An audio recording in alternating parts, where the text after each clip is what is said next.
Check. Radio check. Mic check. 1, 2, 3.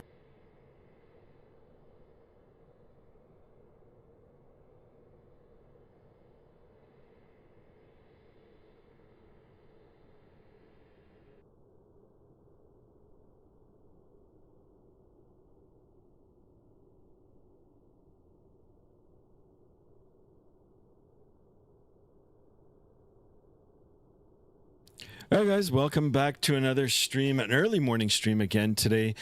Just better fits my schedule for today. Probably going back next week, we'll be back on our normal scheduled time, like 6 p.m. Eastern Daylight Time here in North America. Anyway, I'm going to go ahead and say hello to some of the people in the chat. It doesn't look like there's too many here just yet. Hopefully, we'll get some more people in here, and we'll get the stream underway. We'll talk a little bit about today's flight. And yeah, we'll get it going. Hold on a second. Let me just get one thing set up here. I just want to have a look at something, and then we will get it. Stand by here, guys. 1 second here. Today's flight. Let's get that all set in there. Perfect. 1 second.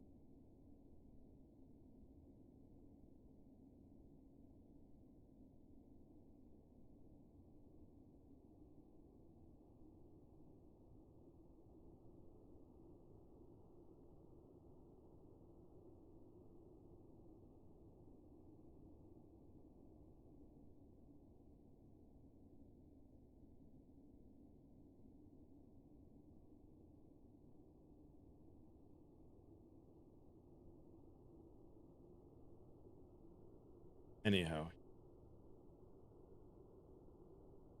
All right. Let me come in and say hi. Lagana in the house. Lagana, welcome on board. Hunter, welcome. Thank you so much for flying along with me. All right, guys, we're going to be doing a real world flight again in the A320neo. We're in the EasyJet livery. Today's flight is going to be from London Gatwick to Porto, Portugal. Flight time today, 2 hours and 3 minutes. Write that down.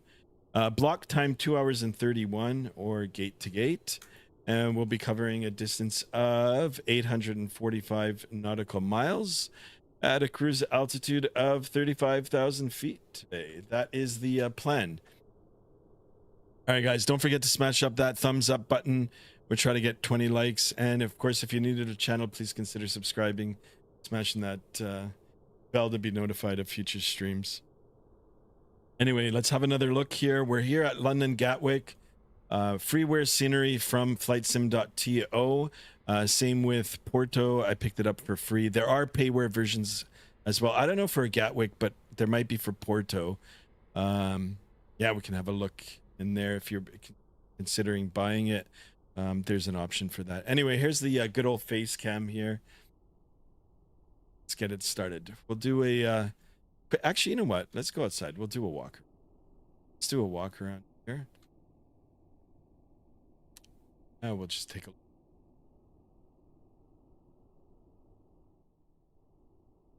I am on Vatsim. There are controllers on. So we might have some radar cover. Or we might have people that we're going to... Holy smokes. I'm still sleeping, guys. Anyway, let's take...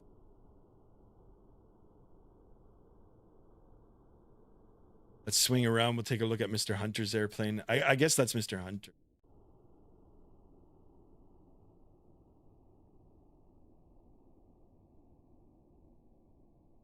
Scale of the aircraft. Here's the APU. Straight down the barrel. Butt of the aircraft.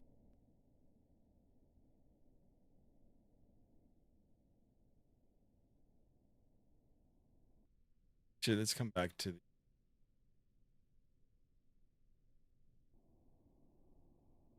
I'm not sure why the fan blades spin so much.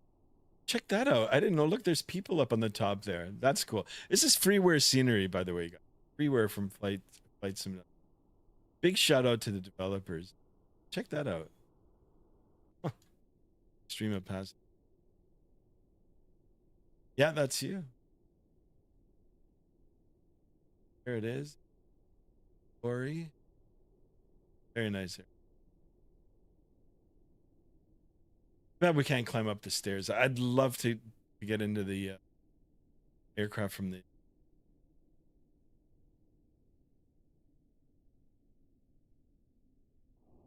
Gotta be a. I just. All right. Anyway, let's jump aboard. Let me jump inside the aircraft. I don't know why I can't get chat.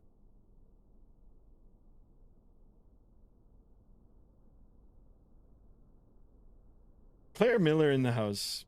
Welcome on board. Welcome. All right, there's 11 people actually watching from the vertical stream. So I do apologize if I don't respond to the messages. I've got two different chats going, so I do apologize. But I do appreciate you guys being in here. Hopefully, you know, if you're tuning in for the first time, you'll consider subscribing to the channel. We're going to try to get up to 1,200. Sorry, 1,000. Yeah, 1,200 subs for today. All right, look at that. Look at the people up on the bridge there. I didn't notice that before. Anyway, all right, let's go ahead and jump in the aircraft. First things first, we're here cold and dark. But before we do anything, we're going to take a look at the electronic flight bag and to see if there's any discrepancies with the aircraft, like in terms of maintenance issues and everything. Always when you get when you get into the aircraft, whether you're flying GA, you know, or commercially here, you've got to take a look and see what's exactly wrong with the aircraft. Sometimes, you know, you'll get the aircraft with things that are unserviceable. They are written down. You've got to acknowledge them, and then you've got to make a decision whether, you know, the aircraft is airworthy to fly. There are minimum equipment lists, but once you go through your training, you'll understand. You'll get familiar with. You know what is the minimum equipment required to fly. But anyway, so it is actually featured here in the electronic flight bag. All you do is go to the technical log, and then we'll see if there's any problems with it. So there aren't any major defects, but there are some minor ones, and you know, I like to fix them before I fly. You know, in some cases it's good to fly without, you know, like, you know, with them still being out of service, unless it's a major issue. If it's a major issue, then it'll affect the, you know, the flight, or you'll have annunciators showing up and everything. So Hunter says an inaugural flight of the 737 MAX 8. Nice. All right, so anyway, let's have a look here. Let's take a look at these. Oven circuit breakers open, they trip, not reset attempted. I'm gonna go ahead and fix that. And then we've got a cabin emergency lighting strip in poor condition. You know what? Let's go ahead and fix that too. So that all looks good. Now we can come back to the connection page here, and we'll come up to the overhead and we'll get things started. So how am I sounding, guys? Can you guys hear me okay? Everything good? All right, so let's go ahead. Bat 1, Bat 2 on. We'll go ahead and get the external power on. We'll get our adheres now in a line. 1, 2, 3 in a line. Ground control, crew supply, oxygen, left, center, right, fuel pumps on.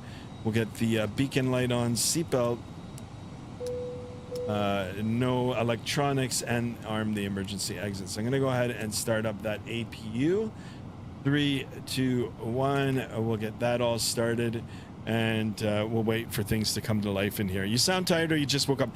Yeah, I'm a little bit down today. Like, I've got allergies, and so I don't know. Sometimes sometimes it really bothers me. I'll try to wake up as we go here. Oh, okay. All right, let's come back over to the electronic flight bag. Let's have a look at our briefing. All right, we're going to be taking data from here and putting it into the computer. And as you guys can see, the variant that I'm using right now has the new radios in it. So I can't remember if I did anything inside the MIC-2 to bring them up, or if it's just relevant to the you know, the variant of aircraft that you're flying. Anyway, we've got them. I got them on board today. They do look sweet. It is a little different, but it'll do the same thing. All right, perfect. That looks good for now. We'll come down now to the MICDO here, or MACDO as I like to call it, and we'll start getting it programmed here. So first things first, we're going to go to the ATSU AOC menu, and then we're going to go to the init page, which is right up on the top, and then we're going to init data request, and we're going to click that. It is queued. Our flight number is in there. That doesn't look right. U211, the heck? Or is that a Z? Interesting. Anyway, it's in here. Initialization received. Oh, now we can go over to the init page. And let's see if our IRS is in it. Yeah, that all looks good. And now let's go ahead and start loading up the aircraft. I'm not going to use the GSX. I'm just going to do everything manually. There is an option here to integrate it with the GSX, but you've got to wait. Yeah, you've got to wait for things to, you know, to be completed, right? With the GSX Pro. The only thing that I'm using GSX Pro for right now is the push and start. Maybe in the future we'll integrate it in here. It'll just take some more time. It'll take some more time to get everything ready. A Mexican aviator in the house. Welcome on board. Isn't that the radio panel from the A350 and the A380 as asking Hunter? I'm not sure. I can't remember. Anyway, first things first, let's go ahead and get our fuel on board here. Right now, total in the tanks, we've got 2,613 kilograms. I'm going to go ahead and just cross-reference our actual sim brief papers here, and we'll take a look at the fuel. So fuel for today's flight is asking for 11,175 kilograms. Let's go ahead and do 11,300. We'll just take a little bit extra with it. Go ahead and get that in there. That looks good. Now let's go and take a look at our passengers. Let's see how much passengers we're going to take. We'll come down here. 157 on the passengers. So we're going to return. Make sure that we've got the FOB fuel on board, 11,300 kilograms. That looks good. Oops. And then we're going to go now over to the payload. Let me take a look at the zero fuel weight. Zero fuel weight 65, so it's not a lot more that we're going to be putting in here, but anyway, let's try to get all the passengers aboard. So 69, let's get that in there. Actually, you know what, we're going to go a little bit. 94. Let's do 70 in the back.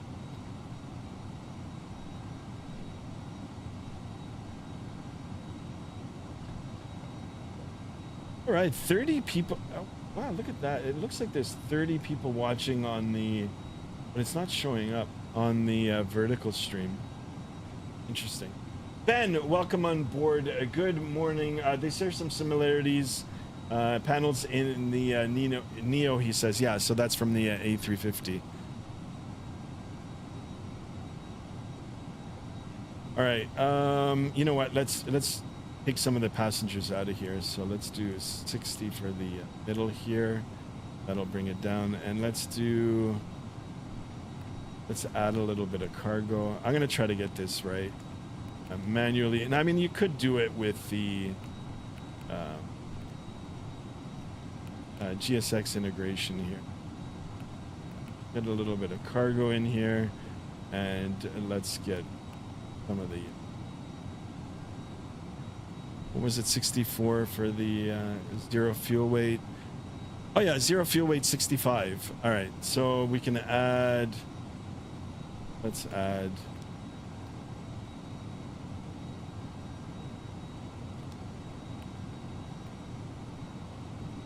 there. All right, I'm happy with that. All right, we'll go back now over to the init page here. We'll go to the next page, and because I've done it instantly now, we can just go ahead and click the button and it'll automatically populate. So 64.5 for the zero fuel weight and the zero fuel weight CG 21.2, and then our block fuel was 11.3. It might be a little bit less now because we're running the GPU, or sorry, the APU, but anyway, we've got it in. Very important to get your weights in, because that does all your your predictions for the flight route. All right, now we can go over to the flight plan page, and let me see if we've got ATIS on board. ATIS on board. Yeah, let's have a listen to the ATIS. So 36525. 136.525. We'll go ahead and click it over. Air missions Gatwick delivery is closed. ATC service continues on Gatwick ground 121.805 when 100 at 7, when variable between 060 and 150. CAV OK. Temperature 27, 2.13. QNH 1023. Acknowledge receipt of information Foxtrot, and for departures, advise aircraft type on first. Contact. All right, so it's Foxtrot. I'm going to listen to this one more time. Echo Golf Kilo Kilo combined 8 is Foxtrot 1350 Zulu. Runway in use 08 right. Transition left 70. Notices to air missions Gatwick delivery is closed. ATC service continues on Gatwick ground 121.805 when 100 at 7, when variable between 060 and 150. CAV OK. Temperature 27, 2.13. QNH 1023. Acknowledge receipt of information Foxtrot, and for departures, advise aircraft type on first. Contact. All right, so let's go ahead and get that all programmed in here. 1023 on the QNH, times 2. It doesn't do the standby one, but anyway, let's get that in. And let's go ahead and continue with the completion of our flight route here. Oops. Oh no, I just shut it. Hold on. Stand by here, guys. It's 7 people in the chat here. All right, let me just bring up the stuff here.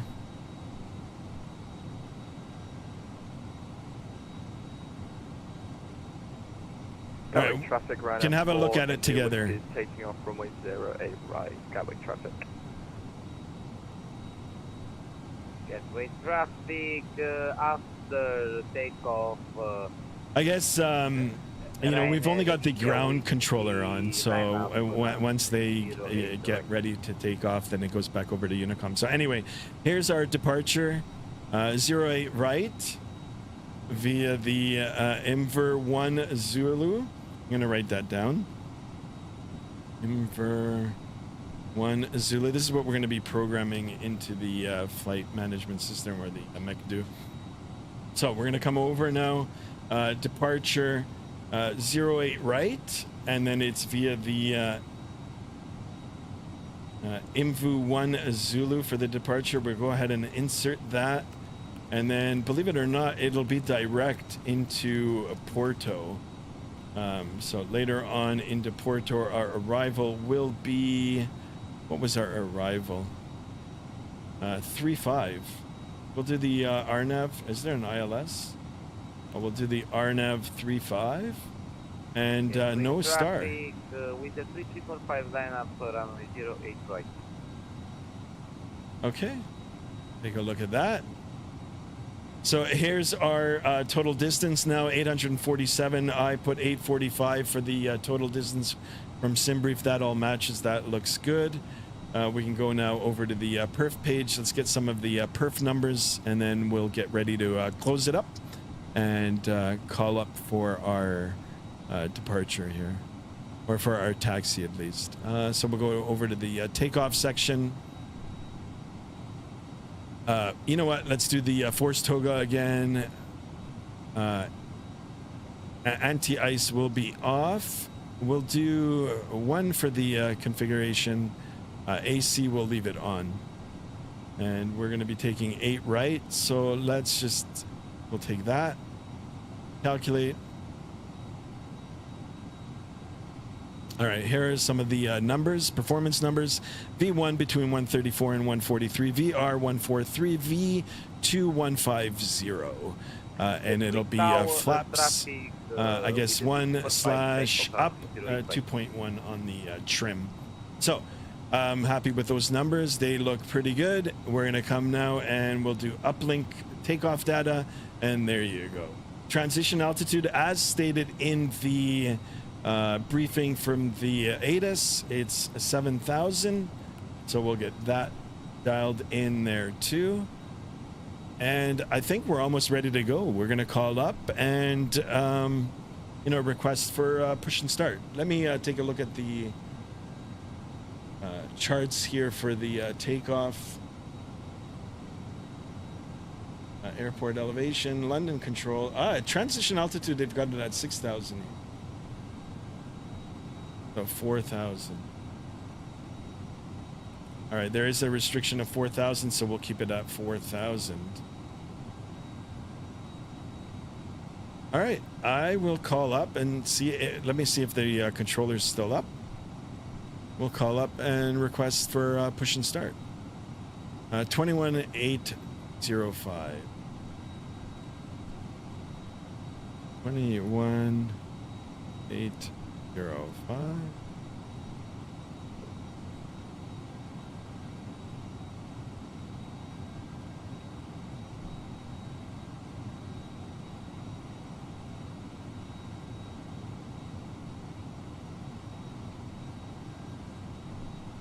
Gatwick ground, good afternoon. Easy 1159 with you. Stand 554 with information Foxtrot.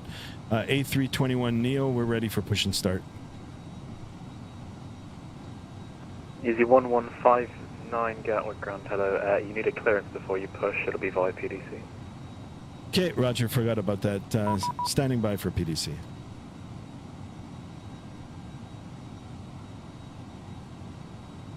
All right, let's see how different this is. All right, climb up to 3,000. Gatwick ground, easy 8359, stand 103, ready for push and start. 3512. Easy 8359, stand 103, push and start approved, face west. Push start approved, face west, easy 8359. All right, 3. Ooh, oh no, we're gonna come over here. No.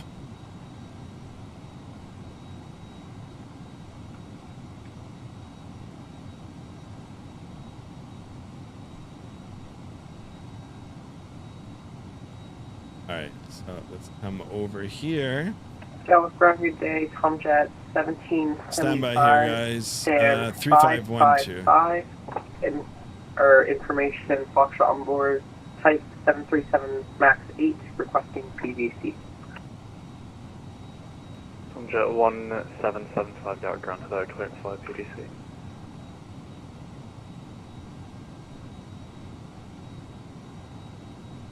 Oh, I can't get the mode C now. Oh, hold on. TA, all right. Let me see now if it's up there. Ah, it doesn't show. Standby.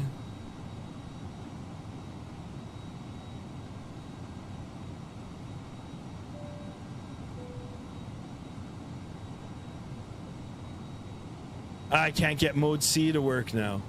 Anybody know how to get mode C? EARA transponder 1 mode auto 3512.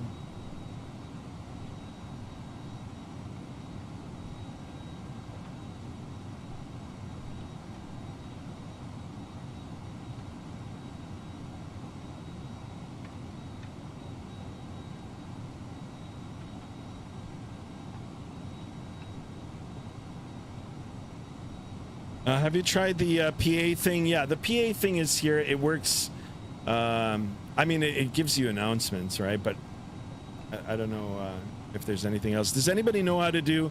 Yeah, I did, Merc. I tried, and it's not even working on that. Usually, I just click it on that. It's not even allowing me. Transponder 1, transponder 2, ATC mode, ident, on, off, altitude, nope, on, squawk, transponder 1, TARA, no, interesting, should work.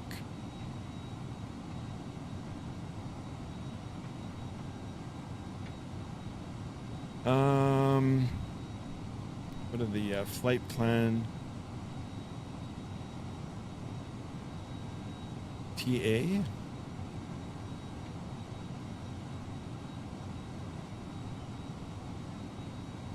Oh, wait, normal? Okay, let's see, that might work. Nope. I can't get it to arm the squawk. Anybody know how to do it via Vatsim? The only other option is that I'll just disconnect off the Vatsim. Then we'll figure it out. We'll figure it out after. Transponder 2. Let me see if that'll work. Oops. Yeah, it's just not arming. All right, it's a shame, but you know what? I'm not going to fiddle around with it. I don't want to spend the whole day here and trying to do this. I'm just going to disconnect off the Vatsim. We're going to get it going. If I can figure it out, then on the next flight, we'll be back on Vatsim. Well, it's set to auto. Yeah, well, I know. But on Vatsim, you've got a squawk mode Charlie on the gate, right? So they've got to see. So anyway, I'll come back to it. I'll come back to it. It's unfortunate that I can't get it to work. I'm on the right page. It is on transponder. TARA is the mode. I'm in standby. Auto, norm, ident. It's all on. Maybe it's not detecting you on the taxiway. I'm not sure. Anyway, you know what? We're going to get it all closed up now. And let's get started. At least my performance will be a little better now with not being on Vatsim. All right, so let's go back over to the connections here. Come up to the top. Let's make sure that the APU bleed is on. And we're going to go ahead and get rid of the GPU.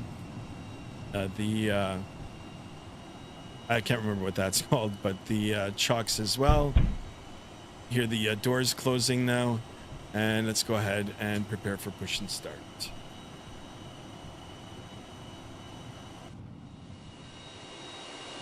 So there goes the gate. Guys, I do appreciate you all being in here today again for the early morning stream, taking the A321 Neo out again for a second flight. We're doing a real-world flight operation. This is operated by EasyJet with service from London Gatwick over to Porto, Portugal. If you want particulars for today's flight or any other flight, two third-party apps that I use or websites, Flight Radar 24 or Flight Aware. So you can hear them on the outside, but you can't hear them on the inside, the GSX. I wonder if there's a setting for that.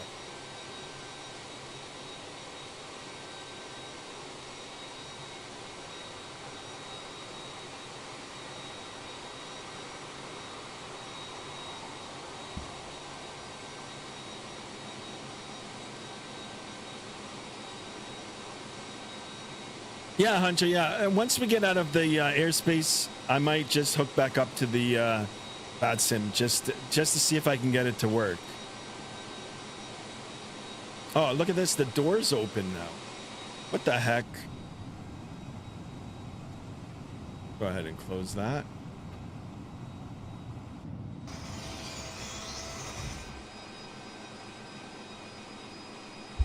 There's the door closing.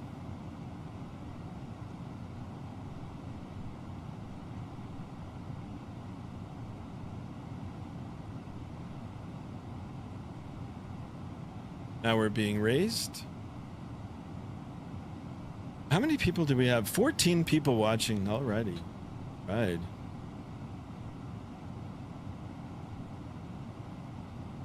Jesus Q in the house. Should be the init knob on the radio panel for GSX. Init knob. Okay, I'll have a look in a second. Let's get ready for the taxi. So it'll be nose to the right. Ladies and gentlemen, boys and girls, good afternoon, and a very warm welcome to your flight today. My name is Norman. It's my pleasure to introduce Norman. the crew today. Working way at the front, we have Tim. In the center, very shortly is Carl, and at the rear, we have John. Ladies and gentlemen, we are here for your comfort, but primarily for your safety. With that in mind, please, we do ask for the 2 minutes of your time whilst we take you through the safety procedures of this aircraft. Thank you.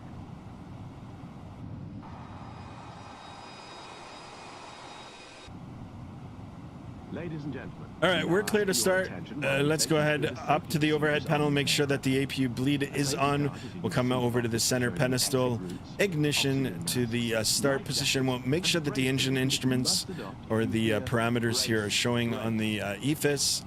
And all we got to do now is introduce the fuel, N2, EGT, N1. Please be aware that your nearest exit may be Should be the init knob on the radio panel for GSX. Your seatbelt is fastened, adjusted, and released as shown. It must be fastened when the seatbelt signs are on, and we recommend that you keep it fastened at all times. Interesting. If the air supply fails, masks will drop from above you.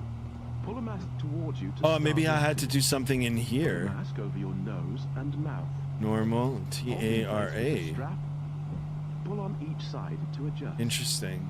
Put on your I'm gonna own try to mask reconnect to before Vatsim once I get out of the airspace here, If we land on and deck, see if I can check the get the light mode jacket C under to your seat. work. Put And it then for the over your next head. flight, then I'll know Fasten how to tapes do it. around your waist. Click together. Inside the aircraft. All right, good start on engine number 2. We're gonna go ahead and do the same with number 1. If it fails to We'll have a inflate listen. or needs topping up, blow into the tube. There is a light and whistle You can for hear attracting the attention. barking dogs. We also carry flotation aids for children. Your tray table barking must now be dogs stowed, in the armrest aircraft. down, window blinds That's open, the and hydraulics. seatbelt fastened. We wish you a pleasant flight.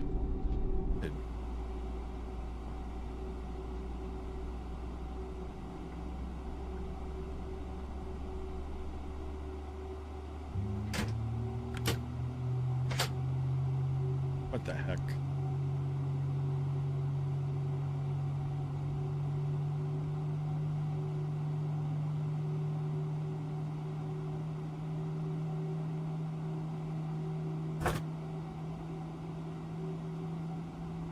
Come on, guys, let's try to get 1,200 subs for today.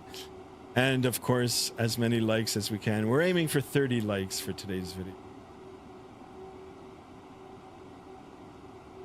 All right, so we've got 2 good engines now. We're going to come up to the overhead here. Master APU can come off. APU bleed can come off. We'll put the strobes in auto for now. We'll come down now and get the aircraft configured for the takeoff, and then we'll just do our taxi. So auto brake set to max. Our flap setting will be, we'll go to the flight controls here. It's 1/up 2.1. Let's go get our trim setting in here. 2.1 on the trim. Oops. Ooh, that's a little finicky. Oh, it's coming back down. Interesting. Oh, it doesn't like to get set manually. Yeah, it's coming back. Okay, anyway. I'm not sure if that's something with the binding of my joystick here, but anyway. We'll get the flaps in position 1 for the takeoff, and we'll go ahead and arm the ground spoiler here too. Perfect. That looks good. Oh, we're still hooked up. Damn it. All right. Let me get the parking brake set here so they can disconnect. Now we'll just wait for them to...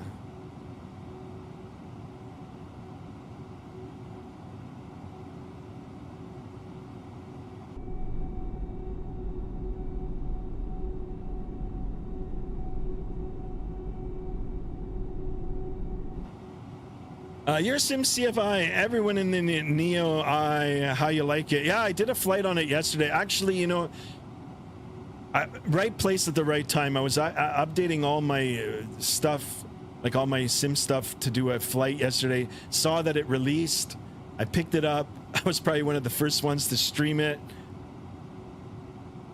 I'm happy with it. The airplane is good. It's good. I like it. I like it. Thank you so much for tuning in, your Sim CFI. Yeah, this is the second flight that I'm doing in it. Of course, I've got the new radio panels for this flight.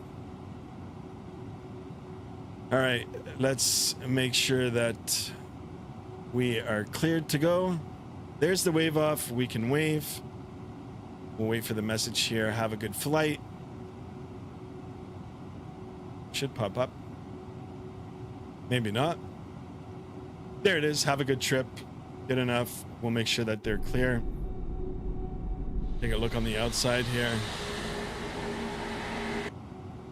Clear. That all looks good. I'm going to get the takeoff configuration test.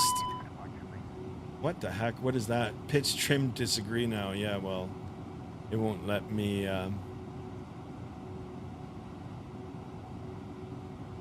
see if it let me up. Oh, now it worked. All right, that's all good. So that's good. We'll go to the engines. Predictive wind shear. We'll get that in the auto. Parking brake off. And let's get ready to go, guys. Let me connect the tiller here. We'll go. No need to make radio calls here, guys. I know where I'm going. You know, we're not online. All right, 23 people in the chat already, guys. Thank you so much for tuning back in for today's flight. All right, clear on the left. Clear on the right. So as I mentioned it yesterday, the rudder pedals, they feel really, really good up to a certain point. And then after a certain point, it just gets so, like, they're like overly sensitive. It just flings the, you know, the nose of the aircraft into the direction that you've got the rudder pedal. Head across here. And then once we get airborne, we're going to perhaps reconnect to the Vatsim if I can get the mode C to work. And then we'll try to catch Mr. Hunter in the sky. Yeah, so like I said, so I've got the SATEC rudder pedals.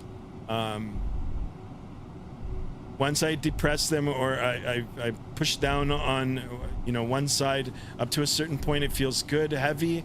And then after a certain point, it just becomes so sensitive. Other than that, the flight controls are good.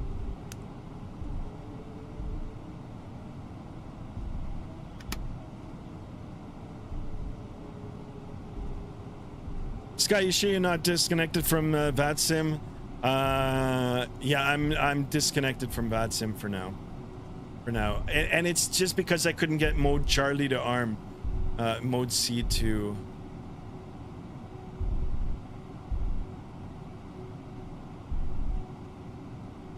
arm.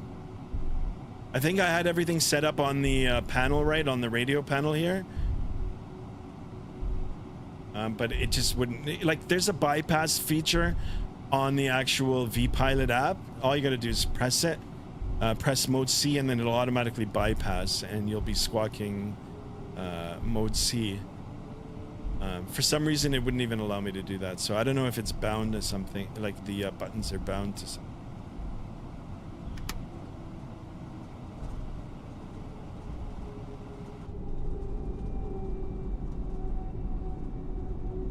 Let me turn up the sounds here for you guys. How are you guys liking the sounds? Sounds are actually really nice.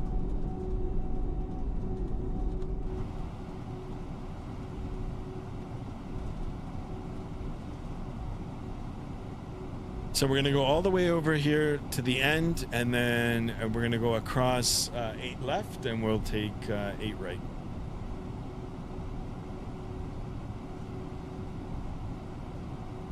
My dogs just walked in. No, Lexi. What you doing, girl?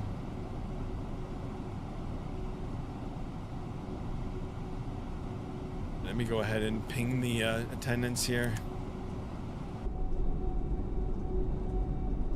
Flight attendants, please be seated for takeoff. Thank you.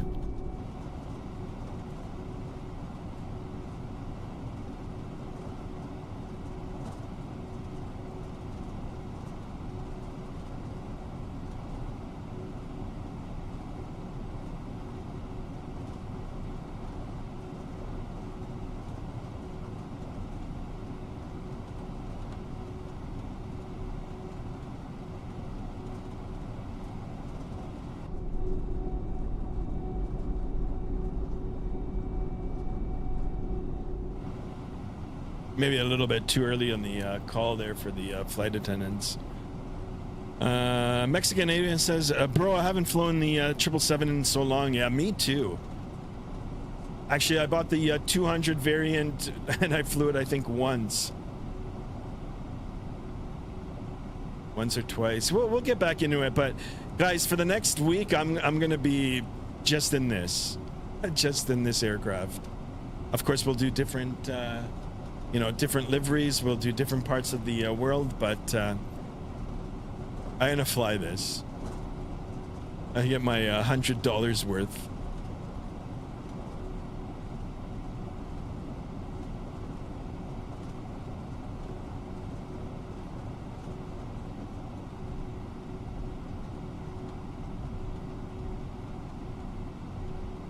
It's unfortunate I couldn't get the mode Charlie to work.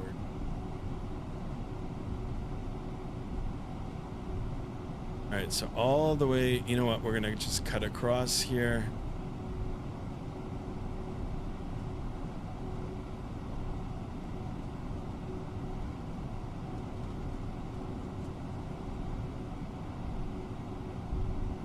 Of course, you'd make sure that the runways are clear. I know that there's nobody around.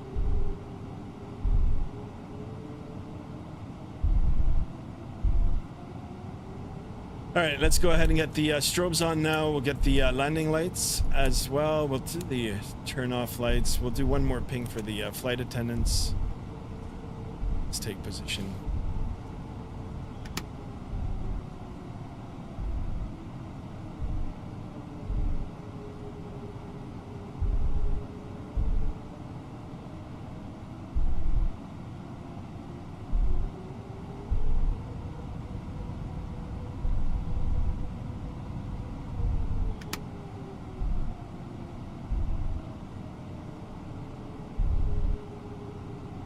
Make sure that we're all lined up here.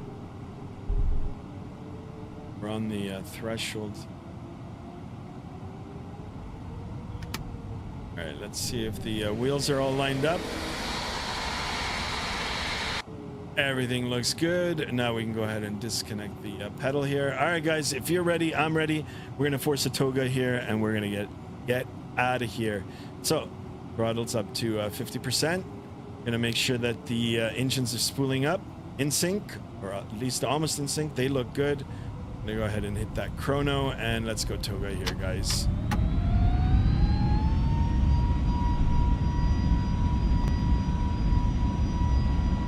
Oh, a lot of stutters here.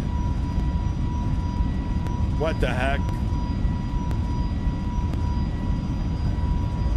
Big stutters there. Takeoff thrust is set. Man, toga, SRS, runway heading, auto thrust blue. Airspeed's alive.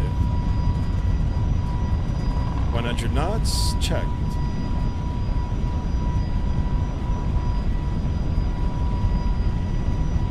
B1. Rotate.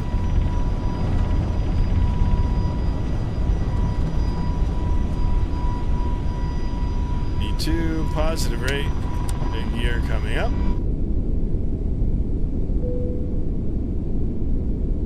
So long, Gatwick. All right, set climb thrust.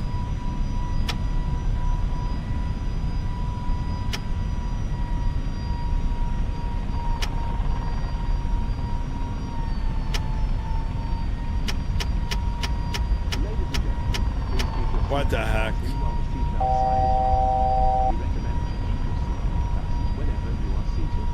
Toilets are located at each end of the cabin. Remember that smoking is not permitted at any time. This includes e-cigarettes. In just a few moments, we'll commence our in-flight service, offering you the chance to purchase from our selection of fresh food available. All details can be found in your in-flight. Brakes are hot. You can also purchase a selection of hot beverages together with drinks and snacks from the bar. We accept payment in pounds, euros, most major currencies, and debit or credit cards. A lot of stuttering here, guys. Greatly appreciate it. And if we can be of any further assistance, you just ask us as we join you in the cabin shortly. All right, speed check good. Flaps coming up. I'm going to go ahead and get the autopilot turned on here. I do apologize for that, guys. Lots of game stuttering. 35,000.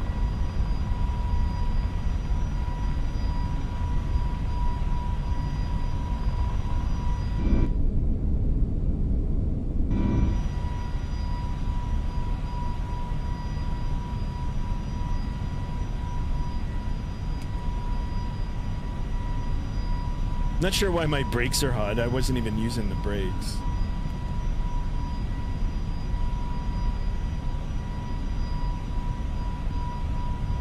Hunter, you're airborne? Yeah, once I get out of the airspace now, let me see if the controller's still on.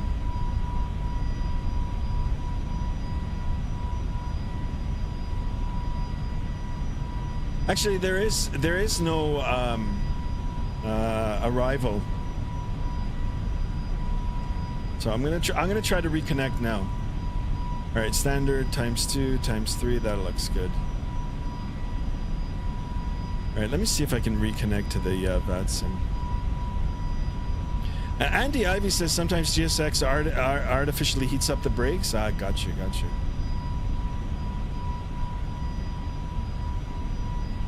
I mean, I don't know how good it is to have hot brakes inside the inside the belly of the aircraft, but.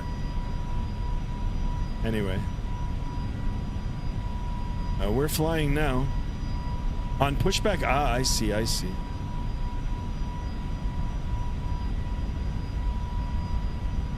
right, I'm not sure why on the takeoff roll it just completely. There was a big stop, like a big stutter. I've been flying Microsoft 2024 now for a couple of weeks. No real issues other than this one just now, which isn't really an issue. Sammy Cook's in the house. Welcome on board. When I want to disconnect the GPU in the connection page, it doesn't let me, and I can hear a knocking sound. Any reason for that? The knocking sound might be, a doors closing, but the GPU. Once you press the button here, it should disconnect.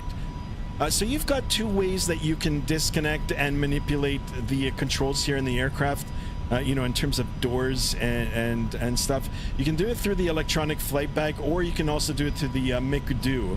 So go to the menu here. There's a whole bunch of options in here. You can actually control GSX through the McDo. Now, do I like this? I mean, I'm happy that it's in here.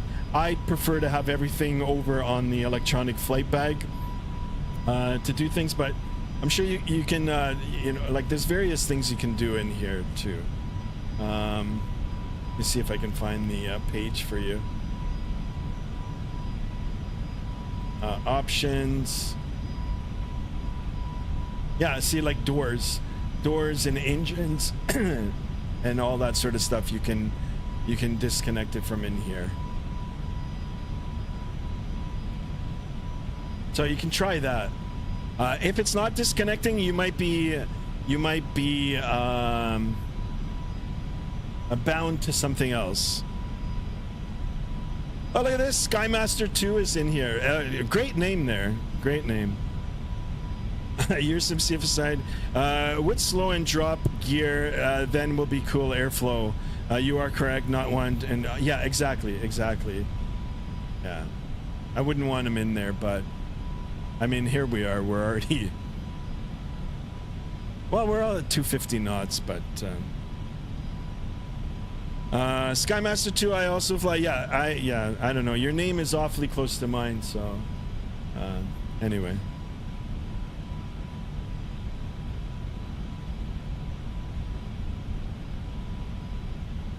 All right, let's see. You know what? I'm going to go ahead and clear that message. Let's go ahead and clear that. All right, we're way above 10,000 feet, so we're going to go ahead and do an after takeoff check here. So let's go ahead and turn off all the lights. That's all good. We can go ahead and turn off the seatbelt sign as well. We'll make sure that the auto brakes are off. Gear is up and locked. Flaps are up, and now we can go ahead and disarm the spoiler, and everything looks good.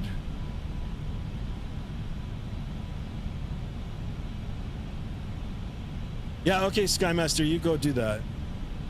Don't forget to subscribe to the channel.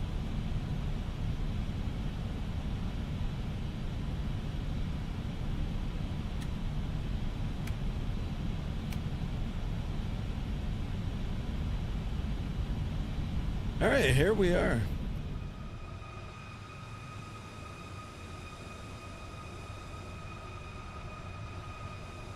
Beautiful hair dryer engines. Valaliqueur in the house. Welcome on board, my friend. Hey, man, how's the flight going? Missed the takeoff. Yeah, it's going good. Second flight in the A320neo. I did a flight yesterday. It was one of the first. I was, like I said, like right at the right place at the right time. Picked it up. They did a stealth drop. They didn't even announce that this airplane was coming out. It was pretty good. Jensen 308 says I can't even land. How come? All you gotta do is practice. You'll get it. All right, back up in the aircraft here. Now, let me see if I can reconnect to the Vatsim.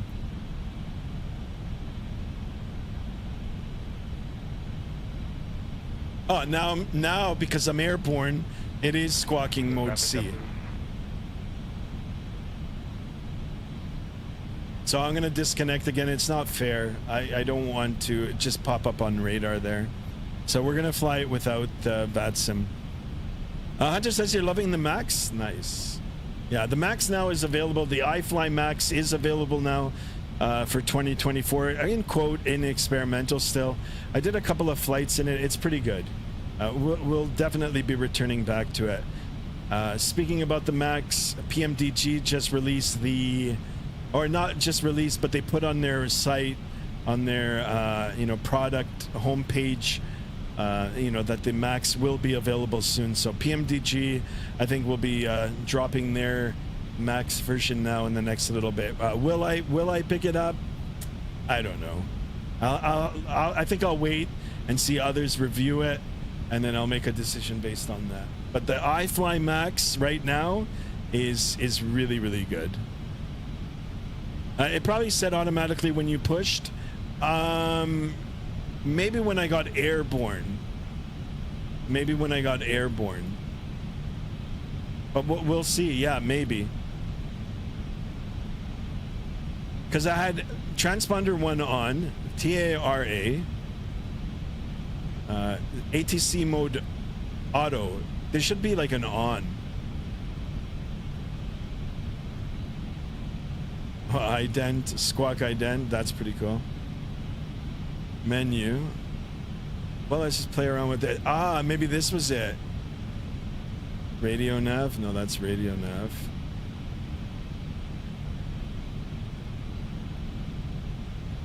Menu. Squawk. Maybe that's where I have to do it.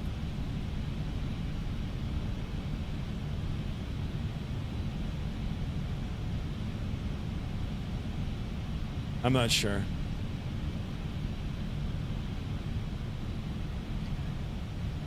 ATC mode would be the mode C. Yes.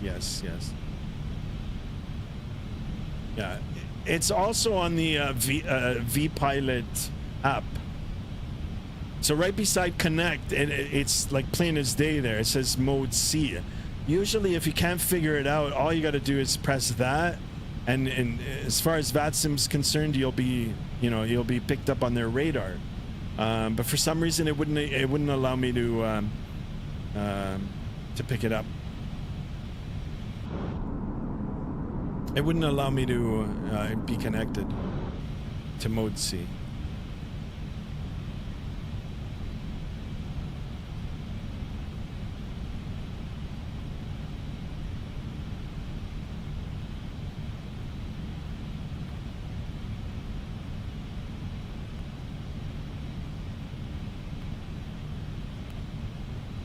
Okay, here we are.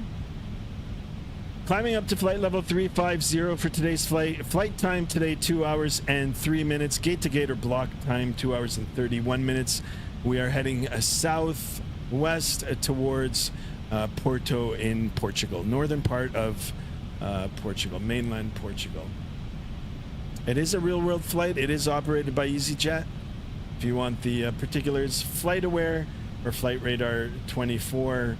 It'll give you the particulars for this route or any other route that you might be interested in, and all the various carriers and their timetables, all packed into one place, one-stop shop for all your inquiries. Hunter says weird. Yeah, I'll figure it out. I didn't have that problem with the aircraft that I was flying yesterday with the older radio panels. So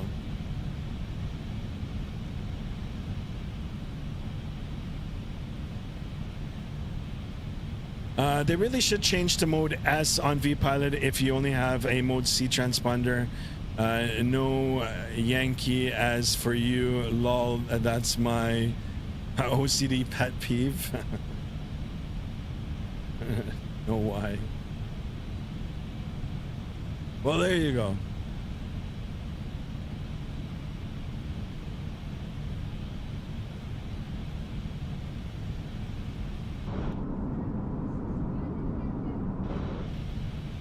All right, once we get up to our cruise altitude, we're going to do another cabin tour. Actually, you know, I was testing a little bit after the stream yesterday, and I loaded up another aircraft, and then I did a walkthrough through that, and the cabin actually wasn't that bad.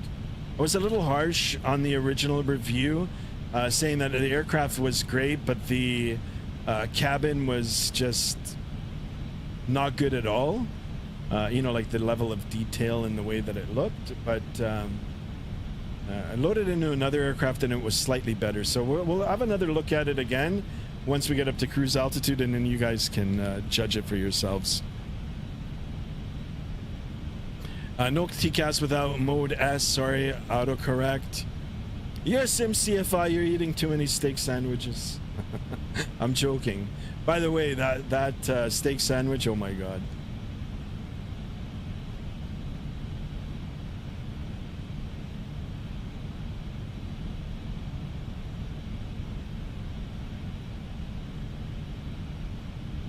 Guys, we're only at 16 likes. Let's try to get at least 20 likes in today's stream. And as many subs. I'm trying to get 1,200 on the subs today. Can we do it? Am I a little too optimistic? This will be the only stream for today, guys. But I will be back over the weekend, and then probably back on the regular times for next week. Guys, believe it or not, well, you'll have to believe it because it's a fact. I think today is the first day of summer. I think tonight is the first day of summer. Now, is it summer solstice or summer equinox? Here's a question for you guys. Dun dun dun. Longest day of the year, today. After today, the days are going to start getting shorter. And plus, for us here in Southern Ontario, here in Canada, we're expecting a heat wave for next week. So, looking forward to that. So, what is it, guys? Equinox or solstice? Summer solstice or summer equinox? Hunter, if you're asking, I don't know what they're teaching you in school. Your SimCFI says right from Philly. Oh my god. Listen, just get me a pass, and I'll ride shotgun. I'll ride jump seat, and I'll come. I'll join you on one of your flights. I'll buy the Philly cheesesteaks. I'll buy them. Andy says solstice. I think you're right. It is summer solstice.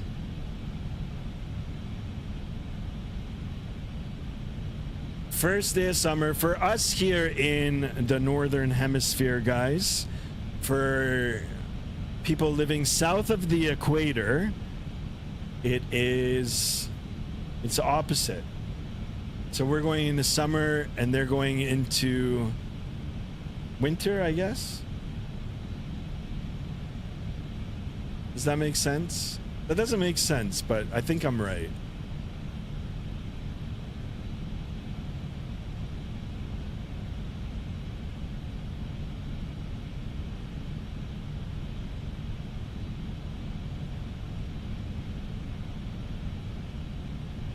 Yeah, I'm right.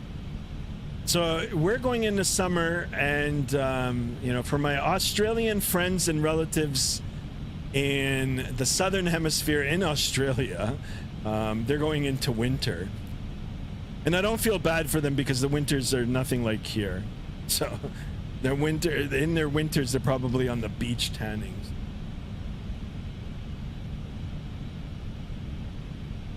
Yeah, I wish I would have bought so many. Okay, well, just get me a sim ride then. An actual sim ride. Okay, I'll take a buddy pass.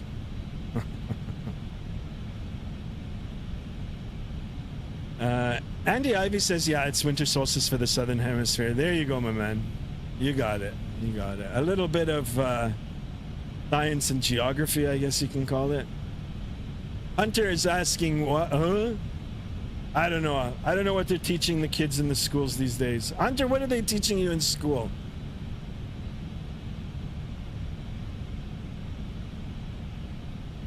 Lots of rain, yeah. I think when my wife and I went to Australia many, many years ago, it was winter for them, and we went to Melbourne, and there were a couple of days where, I mean, like, I'm shaking my head. I don't think I've ever seen that much rain in a long, long time.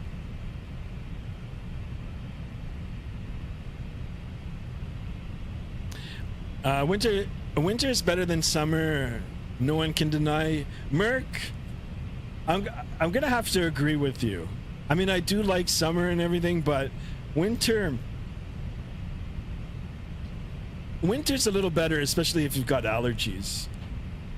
In my case, I'm allergic to grass, and I'll tell you, it's rough sometimes.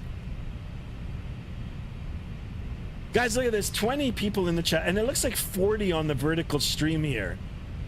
Guys, let's show some more love, get some more likes in today's stream. I am streaming vertically if you guys want to check it out, or if you're on your mobile device, you know, it might look a little better there on the vertical format. Anyhow, you can check it out on both the horizontal and the vertical. I'm just looking over at the other, I've got like another electronic device here that I can look at the other chat. Hunter says math, science, language, French, history, geography, and gym. Well, that sounds like a pretty full schedule, but maybe you're not at that part now where they teach you about the summer solstice and the equinoxes. Have you heard of the equinox there?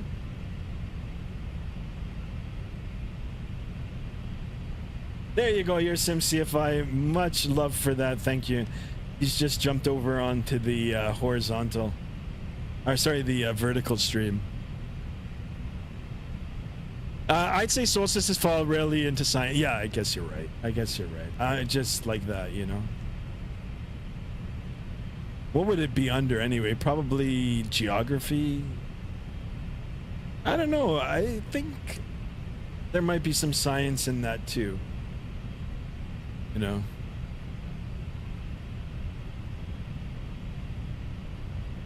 I don't know where I learned it.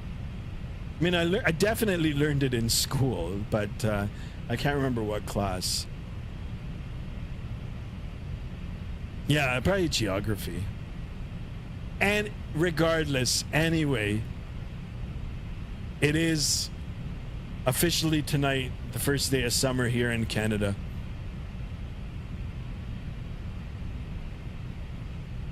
And what a better way to start than a good old heat wave now for next week. So they say, so they say. I'm not sure what was happening with the weather here yesterday in southern Ontario. The winds were blowing, like, I'd say close to 100 kilometers an hour. I don't know what was going on. I would have been nice if, what's his name? I can't remember the streamer. Wake Turbulence. Go ahead and check him out too. He does plane spotting here at Pearson Airport. Yeah, I thought for sure he would have been out there watching the airplanes fight it on final there for the landings in the gusty winds. Aviator Anno in the house. Welcome on board.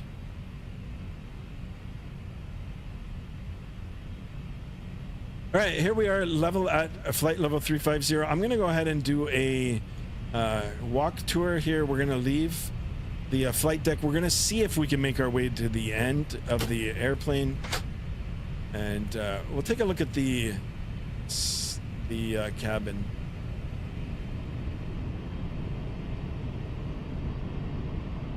So, I mean, like this, you know, the galley is kind of like two-dimensional. It's not really... I'm not really impressed with it, but when you step into the cabin now, I think it's a little more polished.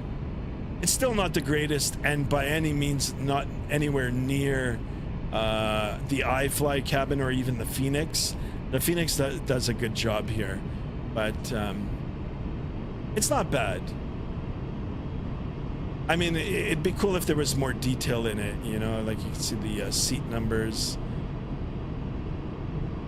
and all the placards. Anyway, for some reason I can't walk down the aisle. I'm just gonna have to go through the seats here. I don't know why it gets stuck. But the positive thing is, guys, that there is a cabin. On the other one, on the CEO version, the ones that first originally came out, the only way to access the cabin was through the drone.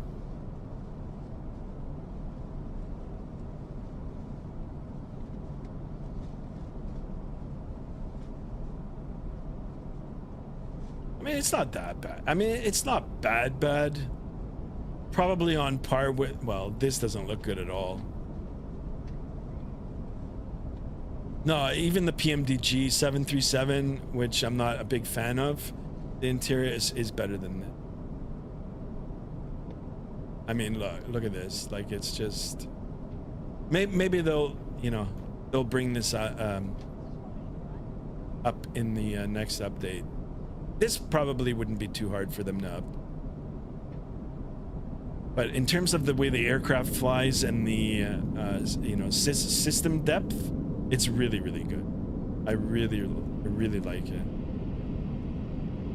Again with the stutters here. Oh, a lot of stutters. Damn it.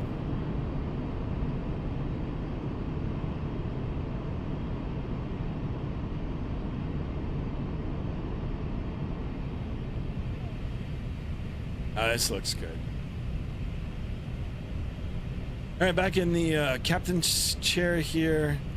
We'll go ahead and fermer la door. That's my French there. Sorry for the butchering of the French.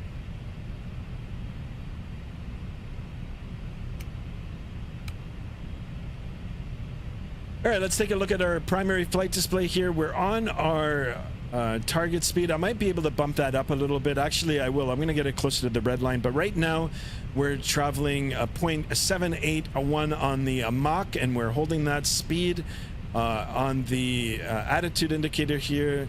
A blue side up, a brown side down. We're on the flight directors right in the middle. That looks good. We're holding our targeted air altitude, flight level 350 or 35,000 feet. We're in the standard pressure region. That looks good. If we go down and take a look at the navigational display, we're on our track. Slight crab due to the winds. We've got a crosswind here, 282 at 41, so it's pushing this way. We're putting the nose into that wind, so we're actually moving across like this. You can see our track line here is 197, and we've got the nose pointed here at what, 202 or 3 perhaps. Ground speed 449 knots, true airspeed 450. Novan is our next point. We can cross-reference it with our McDo here, and that all looks good. Parm Ishwar Uja just subscribed. Welcome to the channel. Welcome on board. Oh, CST Gaming in the house. CST, welcome on board. Sorry, guys, I didn't see the chat. Windy Aviation, good day to you too. The aviationist in the house. Owls in the house. Pereira. Good day to you guys. I can't squawk mode C with the aircraft on V-Pilot with the DRAMs. So, the other CST Gaming. The other, the first flight that I did, I had the older radio panels. I had no problem with it. On this one, I don't know if I changed something in the McDo to allow for this panel. I think it was just the variant of the aircraft that I'm in that allows you to have the panel here. I couldn't do it. I can't get the squawk. V-Pilot 2 has the option, of course, to just click the button, and it didn't do it. It just kept on disconnecting from it. So I'm not sure. Yeah, I had it on transponder 1, TCAS mode TARA. This might have something to do with it, that it is an auto. Usually I keep it on standby until the wheels leave the ground, and then it'll go on. So I don't know if there's a way that we can bypass that.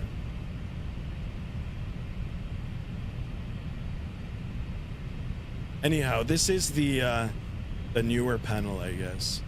Looks pretty good. But thank you guys. Thank you so much for tuning in. Hunter says my autopilot turned off, and I have a warning says instrument switch. I'm not sure what that is.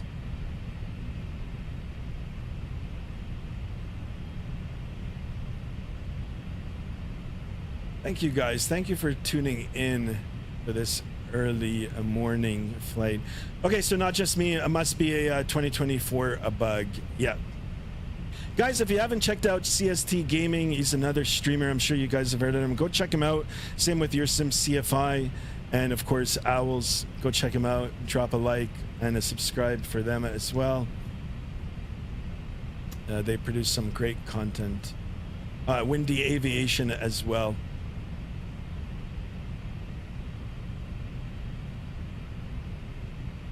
Yeah, it's unfortunate. I mean, I wanted to fly on Vatsim today.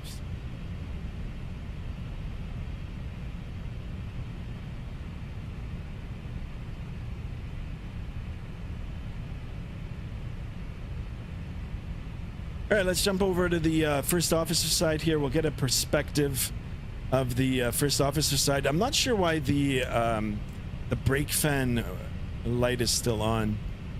They still can't be hot inside the wheel well here. Yeah, they're still hot. That's not good. I should not have retracted them. And look at how hot they are too. There's no way they should be in the belly of the aircraft this hot. Anyhow. Hunter says fixed it. Nice.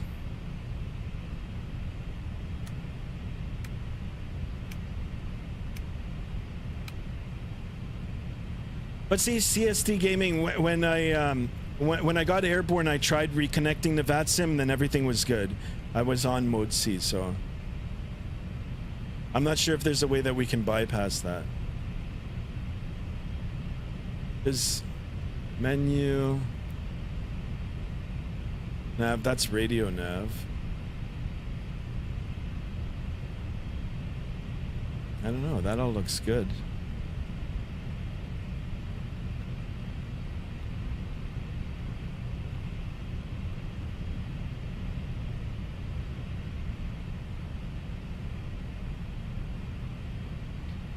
Your SimCFI says, once had a captain cook the brakes on taxi. Took 32 minutes to cool them down for takeoff. I can imagine. I know some people that ride the brakes even on the Cessnas. Don't ride the brakes. Heels on the floor, guys. Heels on the floor.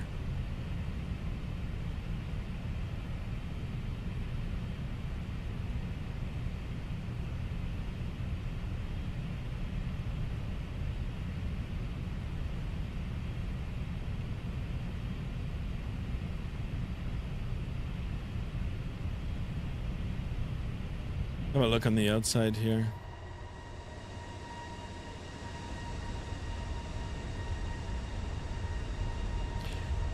It's nice. I mean, you know, 2024 has come a long way since the original release.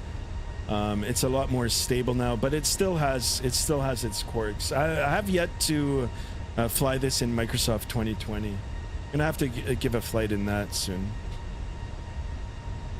Also, plane pics, says Hunter. Yeah, we'll open up the Discord in a bit. Guys, if you haven't joined the Discord as well, exclamation Discord in the chat. Nightbot will send you the link. And, you know, you can join that. We put some pictures in there. Usually in the cruise portions of the flight, I open it up. We take a look at the sub-channels in the Discord. Especially the food channel. That's my favorite, guys. We all make mistakes. You'd be surprised what you do in real life. I've got a lot of real world pilot friends. A lot. I've heard some stories.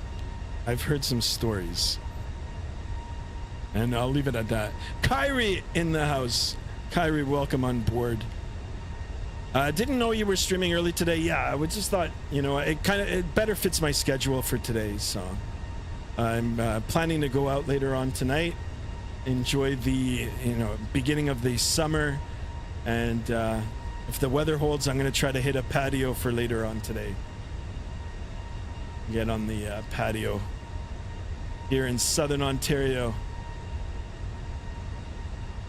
Learjet 55C in the house. Welcome on board. Hey, is there no wind flex? You're correct. There is no wind flex. I wish there was, but I mean, in a later update they can bring it up. Like I said, this was a stealth drop. I found out about this just by pure accident yesterday. I got up yesterday morning and I thought I was going to do a stream for, you know, for channel members. So I was just, usually I go through, before I do a stream, and I go through some of the various products that I own to see if there's any updates. You know, update GSX Pro daily. For those of you that do own it as well, you'll understand, you know, what I'm saying, that it does need to get updated daily. Yeah, and then I got an email for this saying that there was an update for the control panel for the fly-by-wire. So I downloaded it, and then I went through the sections to download the various aircraft, because I do own the A321 CEO. Updated them, and as soon as I finished updating them, it gave me another option for a Neo. And I thought, oh, okay, cool. Maybe this is for free. So I put in my credentials from the previous aircraft, and it said no, invalid. So I went on the site, and I was like on fly-by-wire, or sorry, not fly-by-wire, FSLabs. Went on their site, saw the aircraft, looked at the price, and I was like, yikes, I don't know if I'm going to do this. And then something just said, you know what, just go ahead and just do it, buy it. So $100 later, I bought it, and I was like, you know what? I'll just stream it. And there you go, stealth release. And like within like 6 hours, a lot, like I guess other people found out. And yeah, here it is, stealth drop. Hopefully not a drop like Aerosoft did. Yeah, right. I'm really disappointed about that. I really wanted that A330 to be something. Especially, like, I'm coming from P3D too. I was a big fan of P3D. I owned a lot of products. Now, the A330 even in P3D, anyway.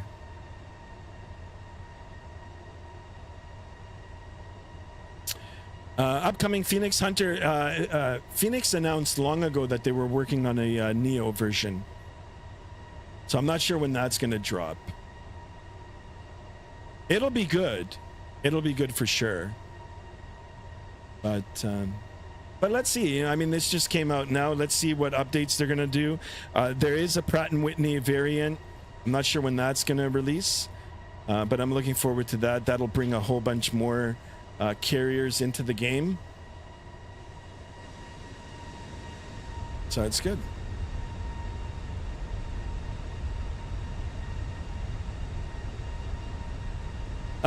Congrats on that stream, by the way. 2.5k views. I know, right? Finally, my first one.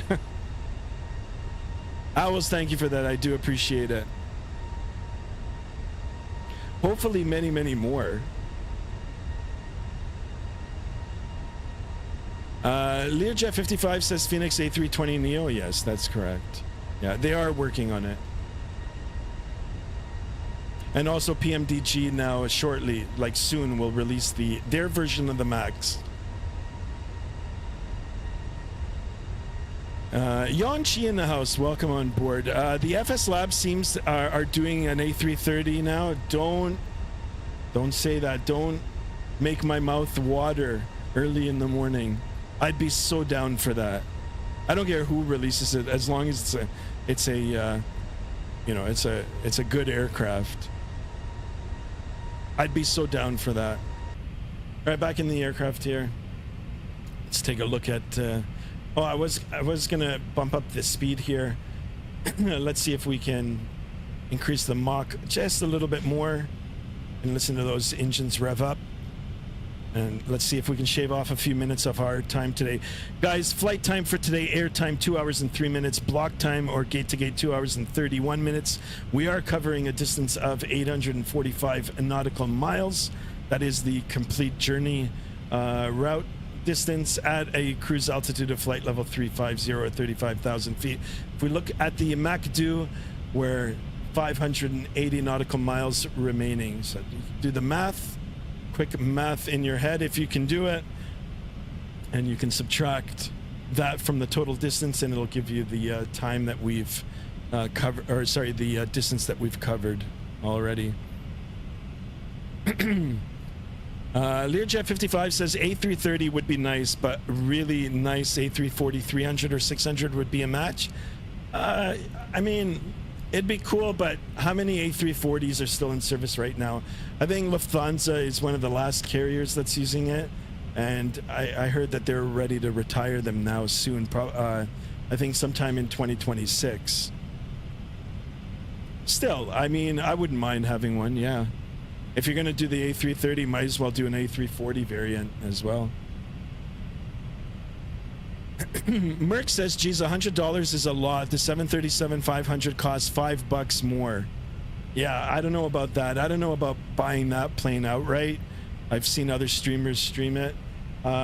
Maybe in the near future I'll rent it out for a month, and we'll have a look. We'll have a look and see. Now, the thing with this aircraft, guys, the Flight Sim Labs, that there's a lot of system depth.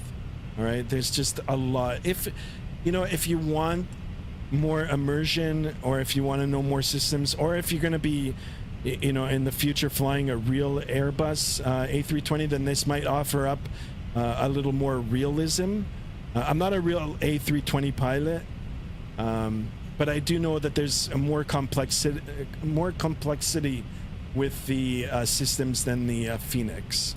So yeah, I mean, if you're looking for something like that, then this might be a good match for you. Now here in Canada, I mean, our dollar is not the greatest. It has jumped a few cents in the last couple of months, but yeah, it is what it is. $100, $100. Hunter says, I think Air Canada operated the A340 a long time ago. Yes, they did. Yeah.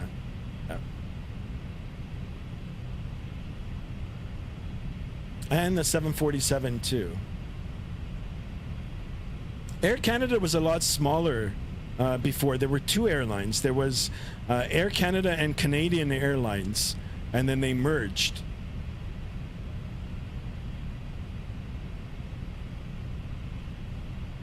Yonchi says, I'm now still using P3D version 5.4. Lol. It's not bad. You know, the clouds in P3D, I mean, it's been a few months now since I've you know, jumped back into P3D, but I do have it on the PC. The clouds in P3D are like nothing to scoff at. They're good. They look really, really good.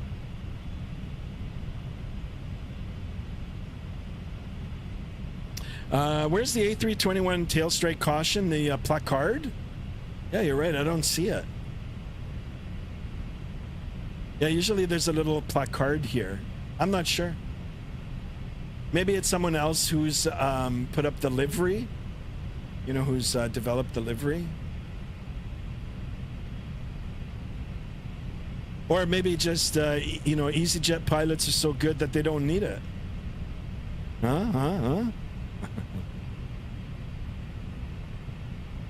Leo just says, yeah, you're right.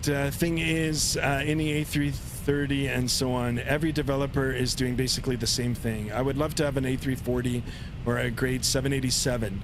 That's... I think I'll stop. I'll read it first and then I'll stop there. 757 is coming. I'm so looking forward to that. The 757, 767. 787, if someone would develop one, you know, I'll pay another $100 for it. You know, they depending on the version of Flight Simulator that you buy, I think it's like the deluxe edition for 2020, the 787 was available. And on this one, I think it's 2 tiers above. So I looked at the pricing. I would have to pay like almost another $100 for me to get like a default version of the 787 in Microsoft 2024 that someone on the outside has a mod for. I was like, nah. It'd be so cool if someone develops one third party and puts it out. I can't remember the name of the developer. There was one for P3D. It's on the tip of my tongue. I can't remember. It wasn't bad. It wasn't the greatest, but it wasn't bad.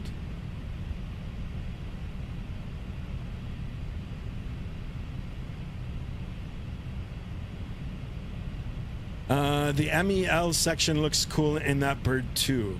Yes.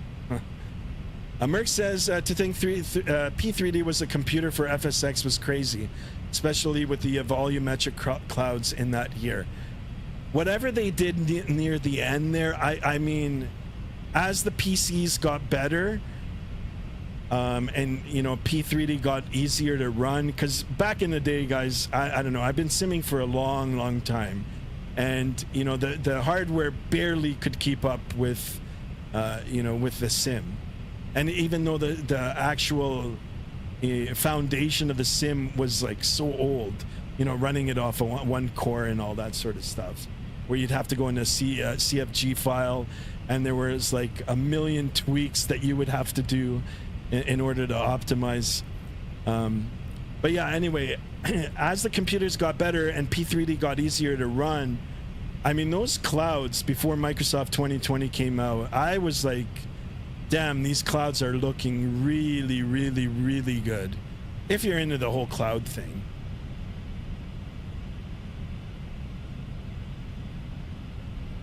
One day, you got to stream P3D. Yeah, I could try.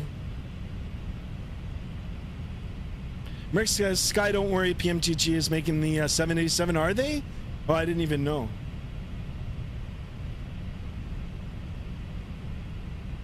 Let me go back on the other chat here. Sorry, Oscar Reyes in the house. What's your experience on this aircraft so far? Is it too early to buy? Just join this stream. No, so this is just another variant of the CEO that's been out for a while, the A321 CEO version. You know, the engines are different. You know, the radio panels are different. The sounds are related to the engines. So in that respect, it's good. The aircraft is good. If you want to put a Neo in your fleet of virtual airplanes, definitely buy it. I mean, it's the only one out there now, right? That's good.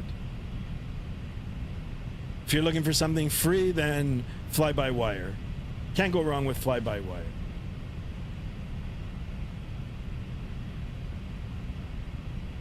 Anybody else in there? The aviation is... Oh, I think I said hi to you. Welcome on board. Sorry, guys. I got 2 chat windows opened up.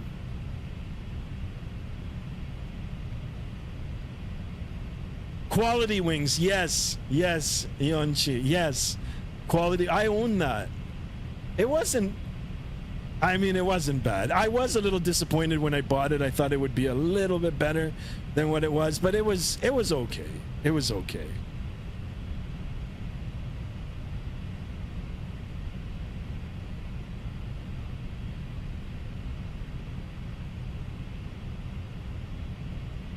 A P3D was bad. To run it, yes. I mean, I was happy when I could get a stable 20 frames on 20 FPS. Running it was bad, but if you could get it, like if you try running it now, I don't know what PC you're on right now, but you'd be surprised. Like you could get it running pretty good.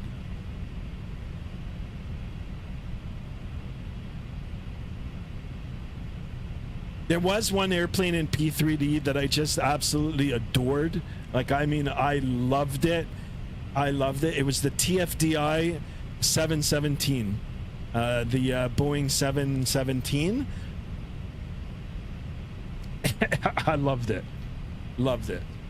I had that too.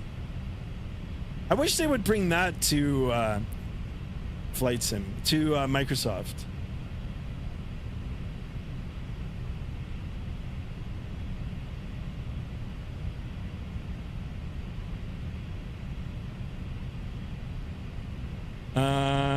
Hunter says, yeah, I have an A321 Neo by Latin VFR. Oh, yeah. That I don't even count that. Now, Latin VFR's got some okay scenery, some good scenery, actually. But in terms of the aircraft, no. I mean, I to be fair, like, I haven't owned it, so I can't give you my personal opinion. But what I see other people saying about it is not that good. Yeah, there you go. Here's some CFI. I don't know if I said it before you. I'm just going on the chat right now. The TFDI was the 717 was good.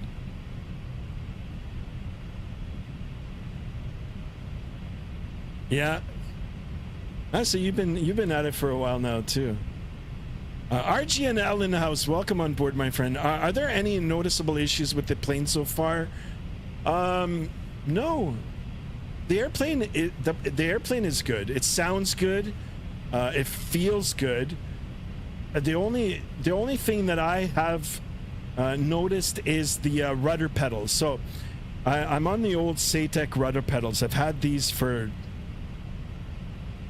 I'd say, 10 years plus. So when you depress the rudder pedal, it feels heavy to a certain point because I'm using the rudder pedal to control nose steering. This is all ground taxiing, guys. The rudder pedals feel good in the air, but for the ground steering, once you go beyond a certain point of deflection, it becomes really sensitive and it swings the nose in the direction of the rudder input, like really fast. Other than that, no, it's good. It's good. Now, of course, I am on Microsoft 2024, and you know it goes with with its occasional 5-second stutters every now and then. But the aircraft itself, I don't see anything wrong with it yet. It's good. Yonchi says, I just flew it yesterday from China to Atlanta. Super good. Nice. You flew the 717 that far? Or the 747? Your SimCFI says, I don't think my 4080 could take FSX. You know, you might have a point, actually. You might have a point. My all-time fave FS memory is FSLabs Concorde. Yes. I never owned that one. You know, but they do have it displayed, you know, when you're loading into the into their control panel there.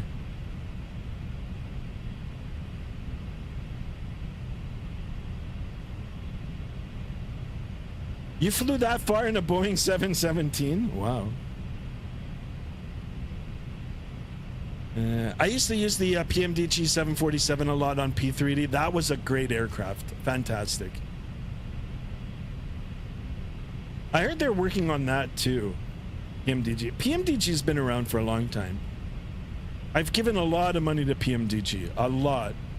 A lot. Because every version of P3 that came out, they would charge you for it. But you know what? The product is good. If the product is not good, they wouldn't have repeat customers. So they're good. I mean, they've been around for a long time, and they're good. They're good. The 747, amazing. Yeah, I can't wait until they make the 800 for the Microsoft, for the Microsoft Flight Simulator. Your SimCFI says 13 to 14 years or so. Yeah. Yeah. It's come a long way. It's getting better. It's moving forward, especially now, but like I said on the past streams with the, you know, with the invention of the 3D printer. And now they're bringing the hardware now to your desktop, and, you know, they're making it USB connected where, you know, you don't have to create a second screen and to drop and drag on, you know, and have it acting as a second monitor type thing, you know, to get a MICDO or an FMC. Now it's just plug and play. It's just so good. I think in the next 5 years, you'll be able to actually buy a whole flight deck, a home flight deck, for probably like $1,000 or $2,000, which is, I'm okay with that. You know, where some of these original developers that were doing the home cockpit hardware, you know, if you're looking for an overhead panel, you're looking at paying 15,000 USD for an overhead panel. I mean, I was talking about that. I was talking about the overhead panel on the last stream. To have a mini overhead panel clamped to an arm just up here, and just with all the, you know, the basic functions. We were looking at them on a previous stream. That's crazy. I mean, it's come a long way, and it's just getting better and better. Oh, the quality wins 787. Nice, nice, yeah. Sorry about that, Eon. Hunter says, I mean, if your 480 can't run FSX, then my RX 6700 XT definitely can't. No, it won't. Who remembers the PMDG MD-11? I don't remember that. Was it PMDG?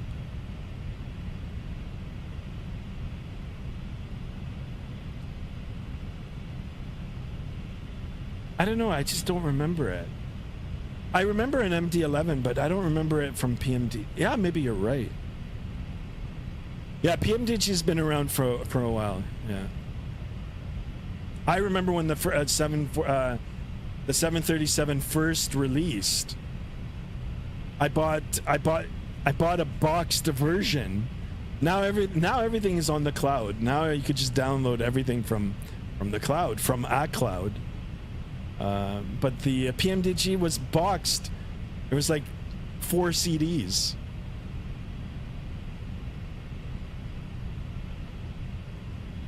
That's too bad about P3D. You know, I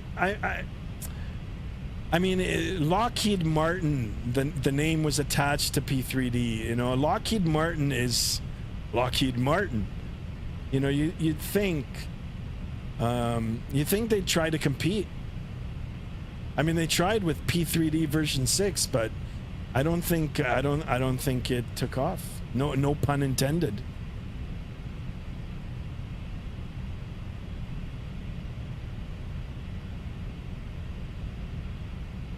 Yeah, see, I don't remember the MD-11.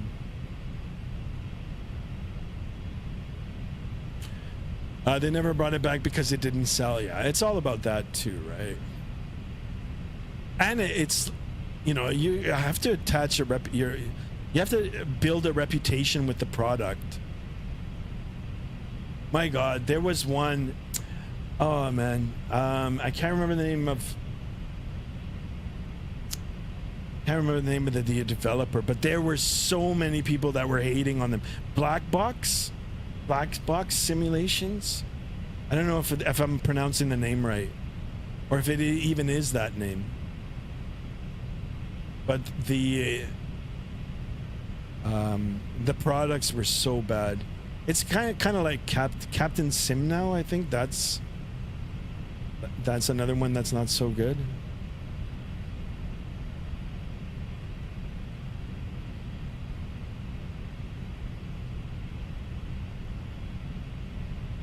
Oops. All right, let's jump over to the first officer side now for a little bit. We'll get up in a few minutes here. We'll stretch our legs, our virtual legs, and we'll do another cabin tour. Oscar Reyes says, I fly the Tolis A320neo and X-Plane 12. I love it, but I don't know much about airplanes to comment about the fidelity of the aircraft. Yeah, I have the A321 from Tolis for X-Plane 12 too. It's good. I mean, the way the aircraft fly in X-Plane 12, I like it a little bit better. But in terms of like the way they look, you know, like, you know, the screen quality, it's, you can't compare it to this. Like Microsoft Flight Simulator is just way up on top. But yeah, Tolis is good too. I mean, it's good. I own the 319 and the A321. I think I've streamed the A319 on a previous stream. Now the what was I gonna say? Flight Factor 767 just dropped an update. I do own that as well. I'm gonna update that in the next, well, I'd say maybe in the next 2 weeks, and we'll have a look at that.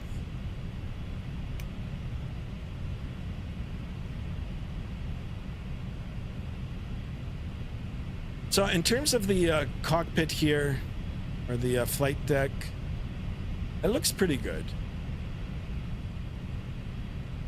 Any Easter eggs? I'm not sure. I can't. Let's see if we can unplug that. Unplug that. Nope.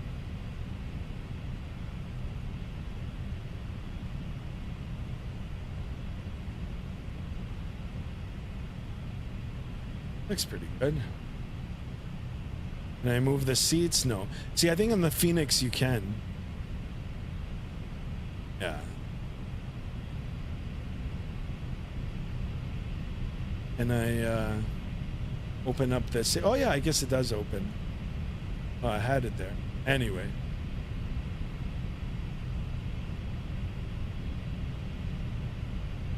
Fuses, guys, the fuses, you know, you can pull the fuses. But just hover over the fuse. I think every single fuse you can pull.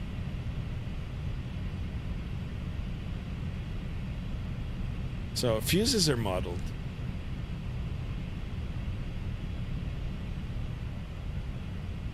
All right, back in the captain chair here. Jan says, Black Box Sim. Yeah, I think that's what it was. Oh my God, there was, you know, I'm gonna bring up his name. I'm so sad for him. I used to watch him all the time. The late Matt Davies. Oh, I mean, that guy, it just made me laugh so hard. So, like, just I actually did a Vatsim flight. Like we landed at the same airport with the late Matt Davies. But anyway, he hated them. He hated black box. He's, oh man.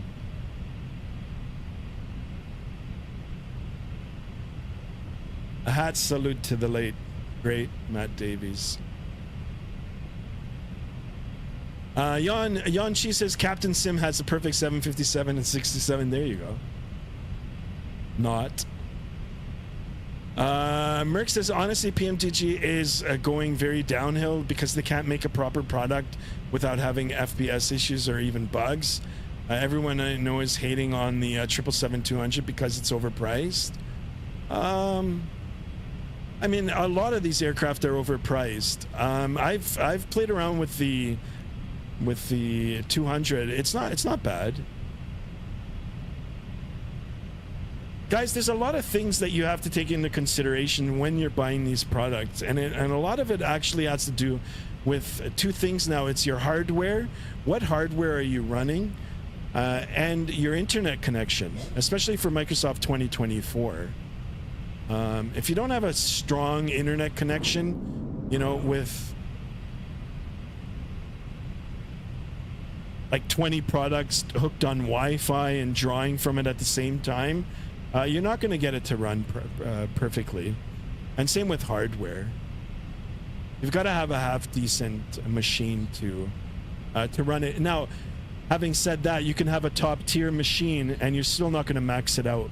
You'll have to find a compromise.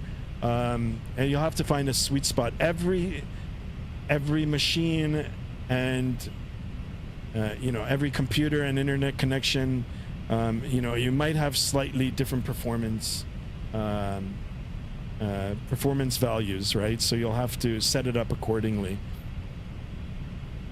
I don't have a half decent machine. Like, my machine is actually pretty good, my computer, and still I don't have everything maxed out.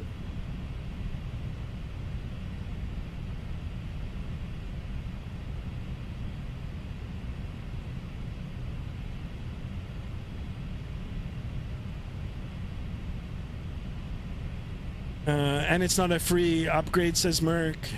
Well, I mean, you know, the only A340-300 on P3D is a BBS, and it sucks. Yeah, I don't remember that one. You can move the seats on the fly-by-wire. There you go. Yeah, I think on the Phoenix as well you can. Have I checked the Discord yet? No, we'll open it up in a little bit. I just want to participate in the chat right now. Chat is going really good, by the way, guys. I do appreciate it. It's making the time go a little bit faster here. Merck says, and the worst thing in humankind is PMTG making a fucking launcher just for installing liveries. That thing is the worst thing ever made. I don't know. See, like, everybody's got their own opinion. For me, it works fine. It works fine. I mean, now there's a launcher for everything. Even if you're buying sceneries now, Contrail has its own launcher. Aerosoft has its own launcher. Flightbeam Studios' own launcher. I think they're great. I think they're great. Rather than sifting through emails to making sure, like, where your product key is. Once you're registered into the launcher, all you got to do is open it. If there's an update, you do the update in there, and that's it. Plus, you have a record of where everything is. For me, the PMDG launcher, there's nothing wrong with it. I don't know. I have no hate for PMDG. And like I said, I've given them a lot of money. A lot of money.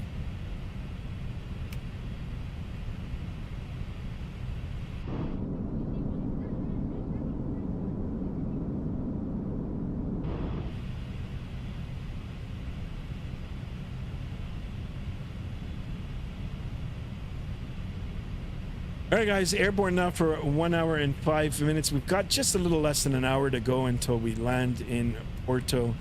Once we get closer to the top of descent here, we will be taking a look at the weather. We'll get our McAdoo, or McAdoo as I like to call it. We'll get all the relevant information programmed in there, and then, you know, we'll try to execute a nice buttery landing. Greaser. 21 on the likes, guys. Let's try to get 30 likes. And look at this on the subs, 1174. Excelente. Let's keep it going. Let's try to get 1200 on the subs.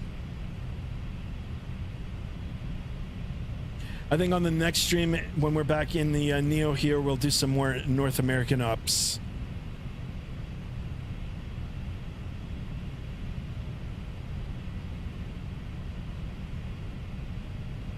Valacur says, working on another little drawing. I might throw it in your art thread when I finish. I like you that you have a little dedicated section to artwork. There you go. Actually, okay, you know what? Let's go ahead and open up the Discord. Let's go ahead and open it up. Since I'm not online Vatsim, usually I go through the Vatsim radar map as well.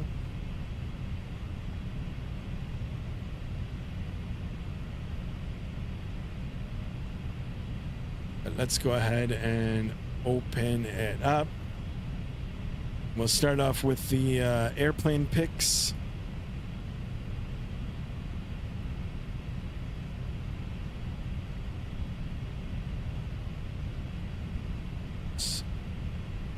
Oops.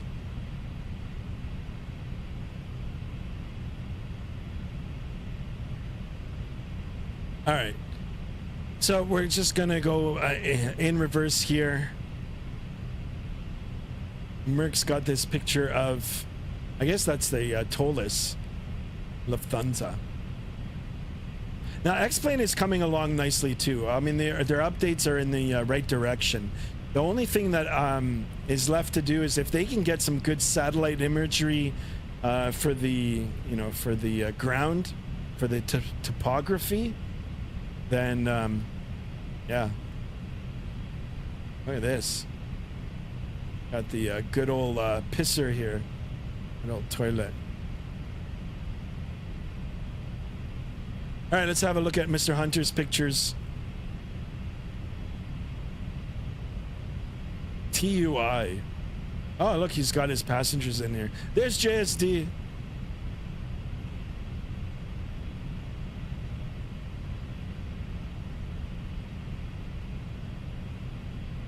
Hunter, your passengers don't look too happy. Are you flying through turbulence?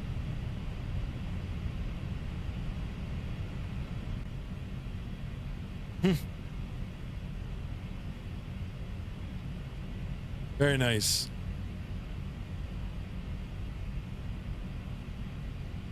There's another one. That's from our departure earlier today. This looks sweet. Very nice.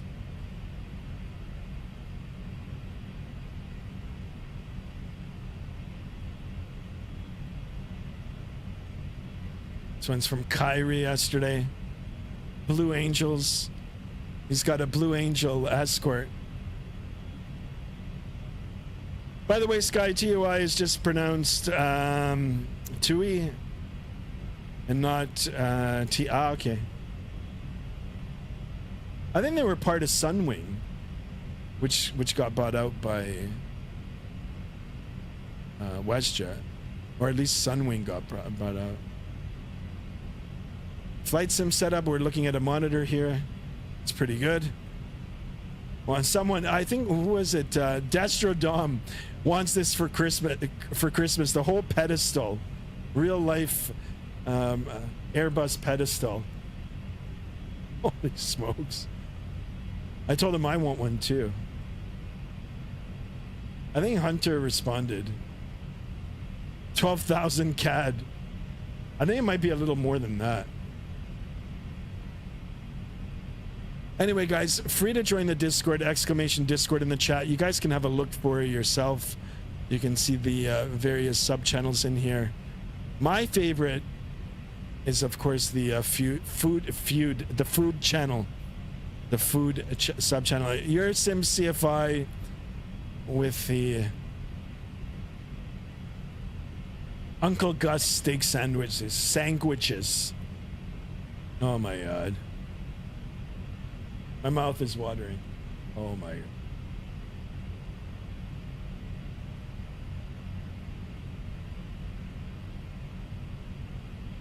Sweet, sweet baby Take full Jesus. advantage of your tax-free allowances today and make some amazing savings. What is with that? our boutique range.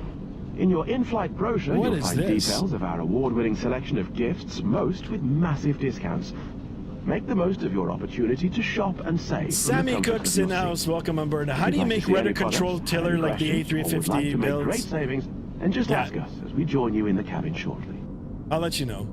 All right, cool. We got to think. So you go if you do own this aircraft, or if you own the other version of it, you got to go into the menu section here, options, and then you go over to page 3, which is controls, and then you go to the rudder pedals, and you put it on this. All right. Nose wheel steering with pedals, and you put that on. Pedals disconnect, button sticky on. So that's how you do it. If you have it, just take a screenshot of this and do it exactly like this, and you'll be okay. And the only thing you need to do is depress it. So when I get on the ground, I just depress it just to make sure. And yeah. So it's all that. Same with your other controls. I'm pretty sure I've got my reversers working now too. I'm not going to deploy them in flight because that would be insane. But yeah, it's all in here, guys. All your control options are here. Now, would this be better suited if it was on the electronic flight bag? Hell yes, yes. But it's still in here. Yeah, you can control that. Like your flaps. You can set null zones here if you're using the Bravo, the Honeycomb Bravo, and if you want an actual access to control the flaps, especially if you buy those third-party 3D printed covers that you can stick on where they've got the little grooves, then you can set it up. You can set it up. Same with the brakes and all that. You can. There's a ton of stuff that you can customize in here. With the sim, with GSX, and with the aircraft. The aircraft itself. I mean, there's just a whole bunch of stuff in here. Like, look at this. Look at all the stuff in here.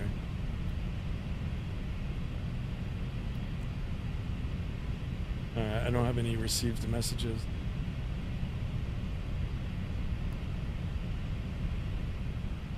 Yeah, I hope that helped. Lucid Gifted in the house. Welcome aboard. Is this aircraft worth it for the price tag? I'm consider buying it. I think it is. Yes, it is. Now, if you do own the previous versions, you do get an $11 discount. $11 is still better than nothing. But if you're just buying this and you want to put a A320neo in your virtual fleet, I don't see anything wrong with it, and it's compatible with 2020 and 2024. You've got the Leap version already out, and they're going to bring out the Pratt & Whitney probably real soon. I did it. So if I did it, I'd say it's a thumbs up.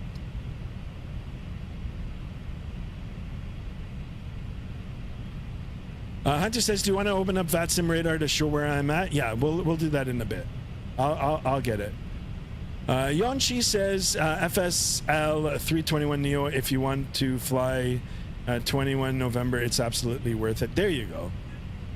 Sammy Cook says, "Thanks. I love the plane, but I hate how all the settings are controlled through the MIG-2 rather than the FB." Agreed. I hope I helped. Hope you sub to the channel if you haven't already. Actually, you wouldn't be talking if you hadn't. I think I've got it on subs only. But anyway, I do welcome you aboard, and I'm glad I could help. All right, let's go ahead and get the Vatsim radar opened up. Mr. Hunter wants... let's see if we can find Mr. Hunter here.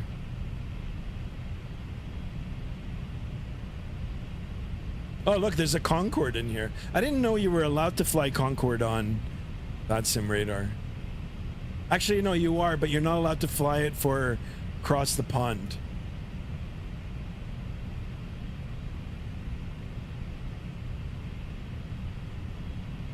All right, let me zoom out here.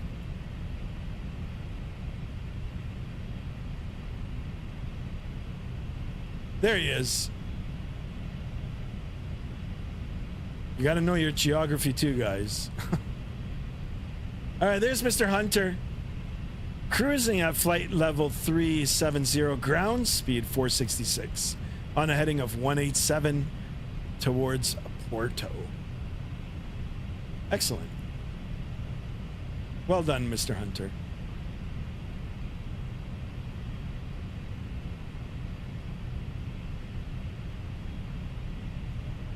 Merck says, Sky, are you doing a real time or no? It is on real time. Your SimCFI says, once I did shared cockpit Concorde in X-Plane 11 on Vatsim. It was awesome. Nice.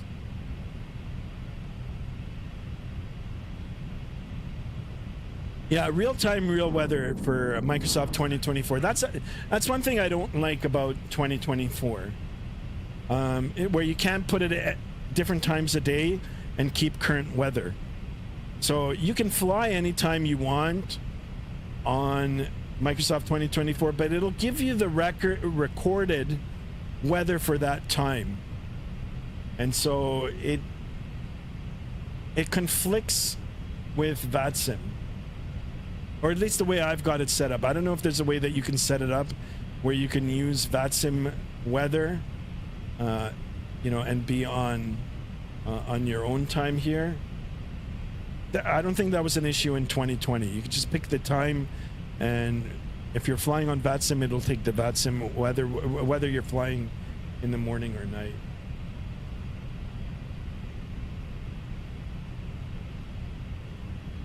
Yeah, the Concorde, you know, that's one aircraft I look at it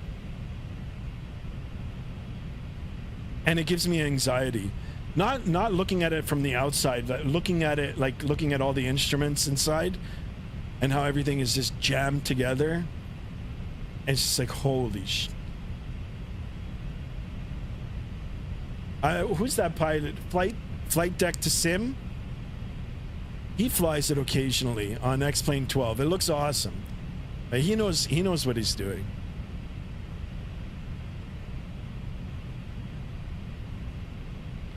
Yonchi says it's nice for a pilot like flying with real-time flight. Yeah, I try to keep it real, like for the flight times.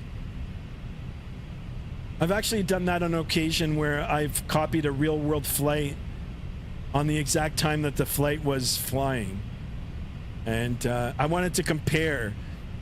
And you know, because I'm on a system here, and sometimes, you know, it doesn't give you the optimal frames. And you do lose, you know, you do lose that real time where I was tracking the real aircraft in flight, and halfway through it, I was just like 10 minutes behind. So I had 10 minutes worth of delays where it threw me off. But 10 minutes isn't so bad. And like, I flew from Toronto to Cancun in an A330. I've got the stream up. If you guys go back, you'll be able to see it. Air Transat A330 Toronto to Cancun as the real one was flying. And occasionally I'd bring up the screen, the Flight Radar 24, and I was tracking it. And then I was putting up the Vatsim radar map. It's pretty cool. Pretty cool that it's almost in real time. Or if you've got a machine and an internet connection which allows real time all the time, then it'll be real time.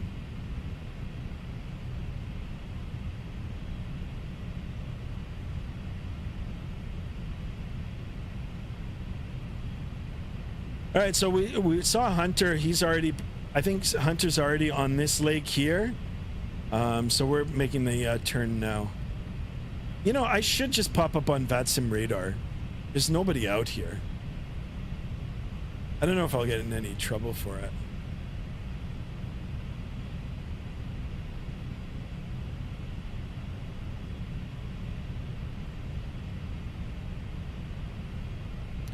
Sky, you should do a long haul flight. Yeah, I will. I will. We gotta find the time, and I'll do it. I don't know what the range is on this. It is an A321 Neo, but it's not an LR, long range, or ER, extended range. Like I was in Portugal last week, and I flew Air Transat out of Montreal. It was an A321 Neo LR. Very comfortable flight.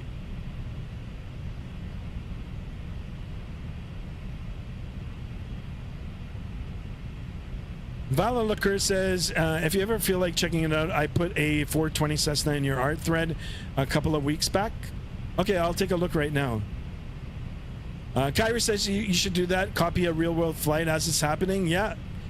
You know, if I get up early enough on a Saturday morning, not this Saturday, not tomorrow, but yeah, I usually take a flight out of Toronto as they're departing. Or you can do any flight, any route, actually.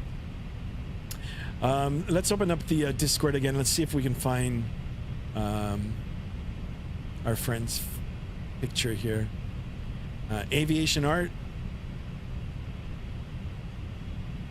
Let's go ahead and open that up. Oh, this is it. So I've been in one of these. I actually have. I knew a guy who knew a guy who owns one. And I actually was in one, and yeah, it's very nice. I'm just thinking about the aircraft. Cool. This looks really nice.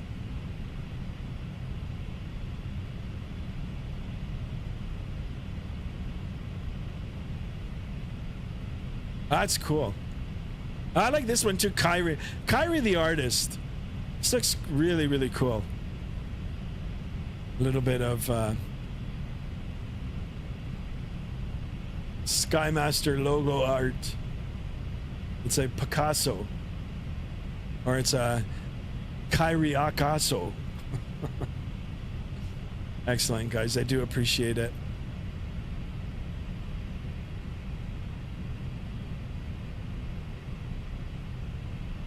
Your SimCFI says long hauls plus butt hurting, lull of lots of stretching. Yeah, you got it.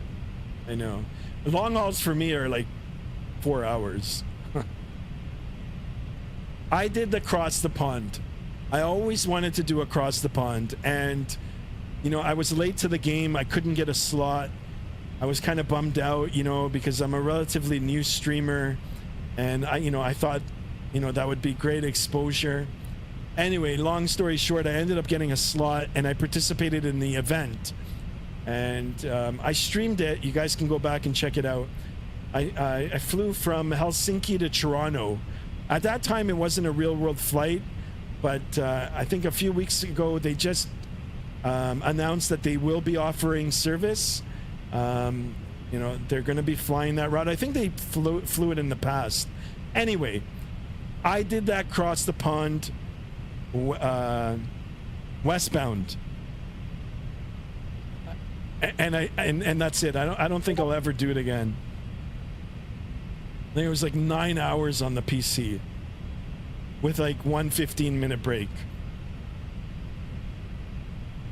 Your SimCFI says, also, I think I was late to the game, but posted in your airplane pics Discord. All right, I'll go back and have a look. Merck says, last time I did a long haul was with a A340 and my back is hurt like crazy. There you go. I thought you meant like 10 hours.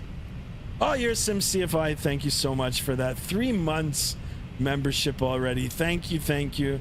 Big hat salute to you. I will be doing a channel members only stream very soon. Like very, very soon.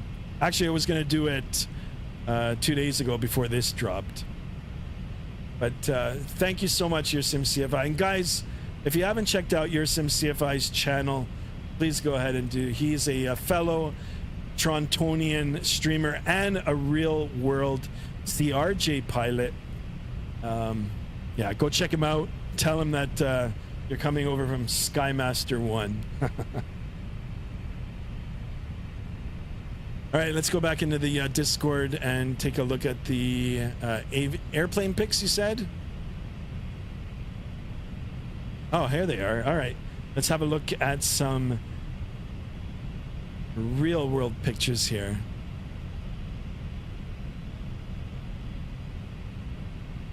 All right, so Your Sim CFI. Let's check it out. Full screen. Cloud surfing. Or is it cloud penetration? Excellent. Beautiful pictures. I've actually done this in a Cessna before. Well, more on top. Oh, here's a nice pic.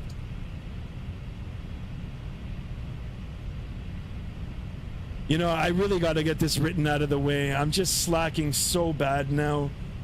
So bad, Your Sim CFI. This is fantastic. I love it. Beautiful picture. Look at this. Oh, wait. Air Canada grub. I mean, airline grub. Oops. I like the vinaigrette. Here's another one here. Yeah, see if I can turn up the sounds here. Rainbows and lollipops. Yes, you got it. I know. I just got to do a couple of practice exams now. I've gone through all the you know, the reading material and everything. I just got to sit down now and do these practice exams, and then see if I can get signed off to go write it again. I don't want to write it again, but it's shit, you know. The Giggly Oddies, welcome on board, my friend. Hello, Skymaster in chat. I'm not gonna lie, Sky, a real life stream while you fly would be very cool. Yeah, right? I'm gonna see if I can do that again. So we'll pick a real airplane that's flying a real route, commercial route, and then we'll try to set up and we'll try to taxi like I did on the last flight. I taxied out and I took off the same time that the aircraft did. And like I said, I lost a little bit of time, you know, halfway through, just because my system, you know.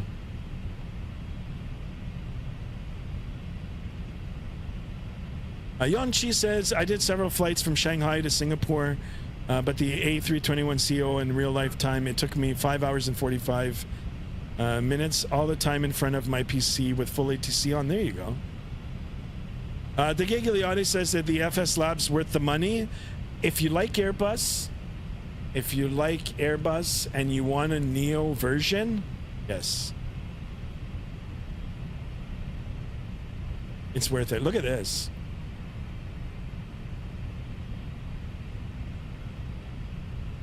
Beautiful. Like I said, go check out Your Sim CFI's channel. Produces great content. And if you ever want to get familiar with the CRJ, I mean, he's the go-to guy. There he is. Thank you, Merc. Skymaster 1 without the beard. I gotta grow my beard back, guys. But it does help with allergies too, right? So I can breathe a little easier. But Mrs. Skymaster doesn't like it. So I told her now I'm gonna grow a Game of Thrones beard for Christmas. Game of Thrones beard coming.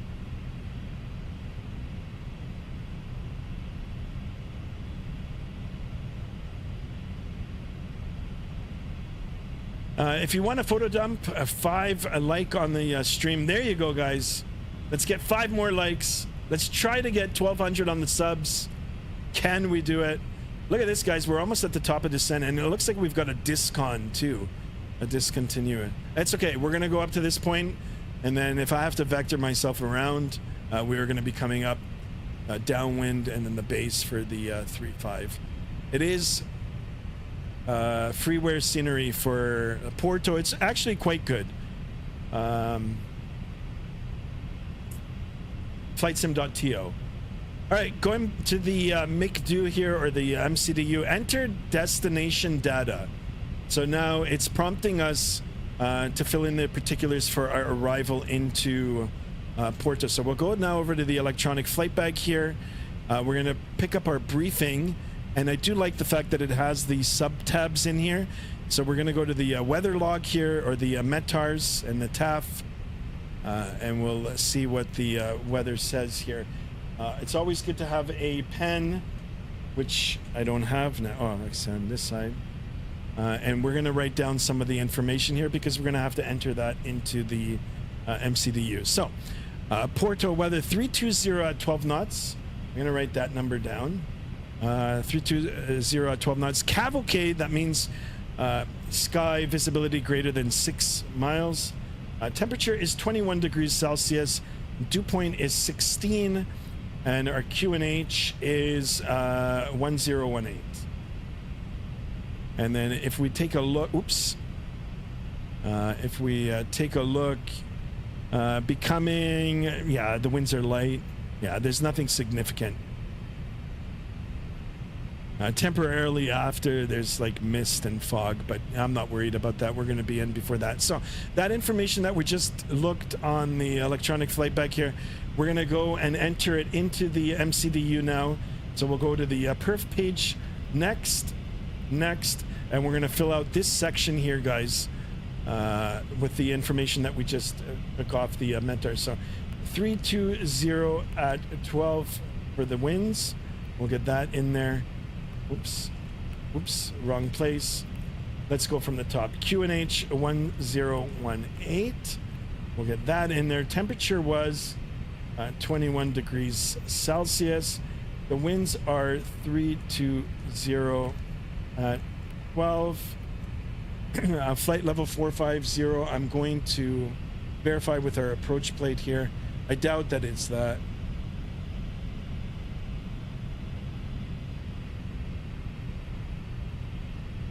Stand by here, guys. I am on a physical tablet here, and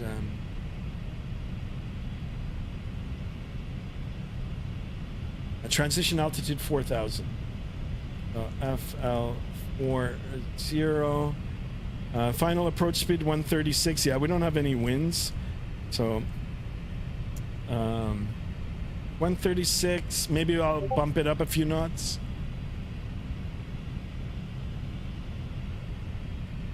And 48 on the barrel. All right, that looks good. Perfect. I might do a visual.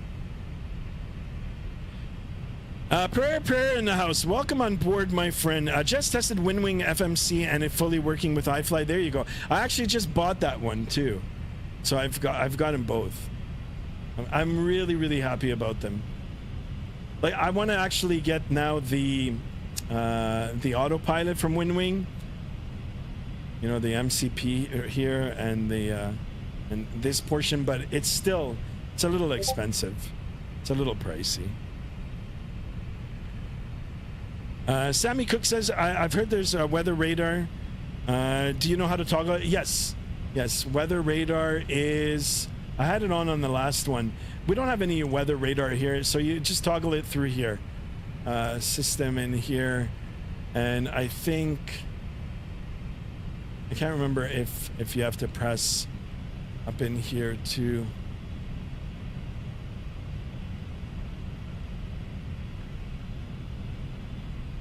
Yeah, I had it on the last one. But your weather radar is in here.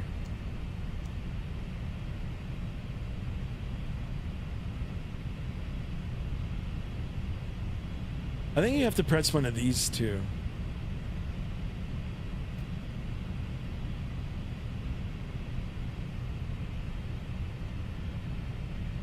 Those are your airports, NDBs. They don't even use those anymore. BORs.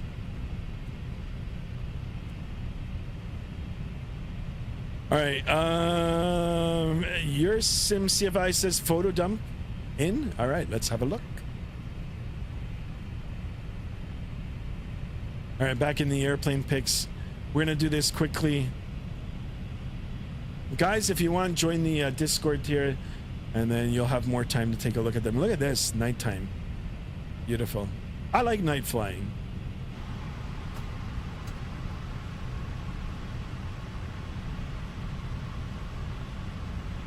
Very nice.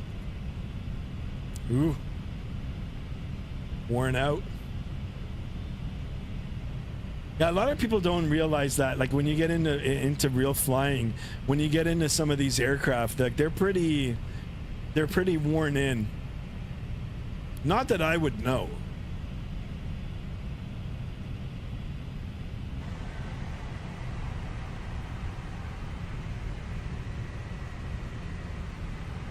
All right, 1178 on the subs. Holy smokes. Beautiful pictures. This almost looks like it's a sim, but it's not. I miss night flying. Look at this, the formation flying. Good old Cessna ops. I've probably actually flown this aircraft. Nice. Guys, if you haven't done so, please join the Discord. Okay, let me, sorry guys, I'm going to come back to the chat in a second here. I just want to, oh yeah, 20 nautical miles to the top of descent. So I'm going to go back on our managed speed here. I'm going to slow it down a little bit, and we're going to be going down to 3,000 feet. So I'm going to just get that plugged in here. Once we get to that top of descent, I'm going to go ahead and execute it. And then of course we're going to have to join our points up here. We do have a discon. Now back to the chat. Merck says, Sky, have you seen my Jackson guitar? Yeah, I saw it. It looks amazing. I wish I knew how to play the guitar. But in the past, I did play an instrument, and I was actually pretty good at it. Pretty good. I won't tell you which instrument it was, but I was actually pretty good in it. Yon Chi says the FCU is super good. I know it looks. I mean, now that I've seen some of their products, I can only imagine that it is as good as this. But when I looked at the price, I was like, it's just, for now, it's just a little bit too much. Jack 2020 says, hey, can you show the window view? What do you mean? Like outside here? Oh, like inside the window? There you go, my man. Merck says, press terrain on ground to see the weather radar. There it is. Yeah, okay, I'll do that right now. Francis Rodriguez Jr., welcome on board. So this model from FSLabs is better than... Yes, yes, without a doubt. I don't even own the Latin VFR, but I can tell you, yes, it is. I bought it. I'm giving it a thumbs up.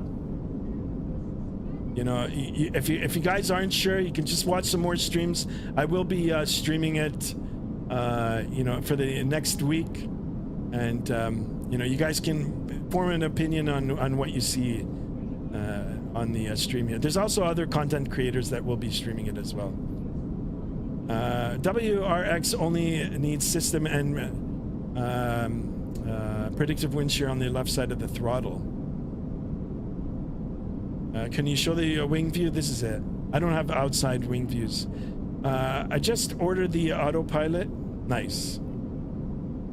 Yeah, I'm more into the steam gauges as well. All right, here's the top of descent. I'm gonna go ahead and click it.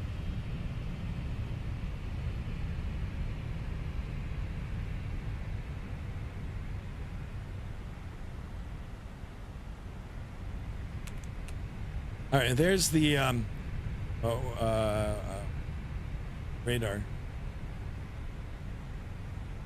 And yeah, we can have this on, yeah, weather and terrain. Yeah, window views, here you go, in the descent. Guys, one more for 1180. Can we do it? Will we do it? It's unfortunate we're not on Vatsim. If anybody can figure it out, like CST Gaming was in here a little while ago, and I mean, he was reporting the same issue. So now, you know, when you're on Vatsim, you know, it's got its own dedicated mode C button where you can just press and it'll automatically squawk. For some reason, it wouldn't allow me to even get that in the right position.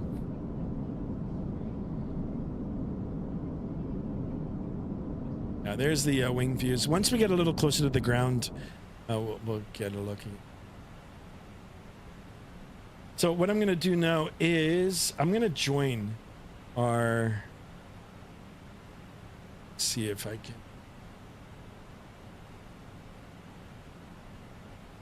can. I'm going to...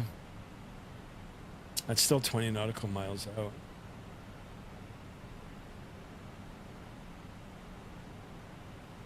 Right, I thought I was just going to go from here and just join up for the final, but we'll wait a little bit more.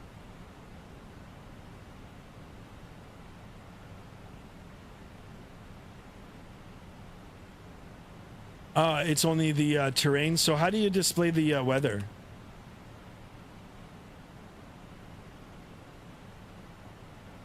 So you said it before. Let me go back on the chat here.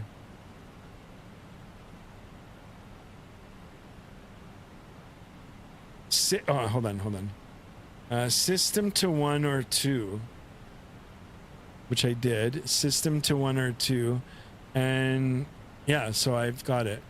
And everything else is on auto.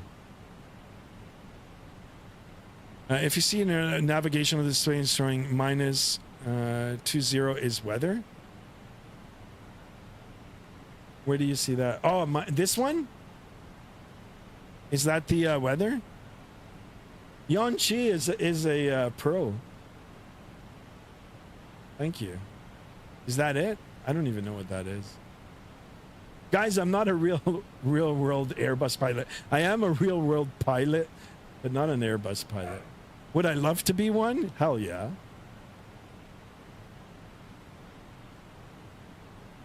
Ah, okay.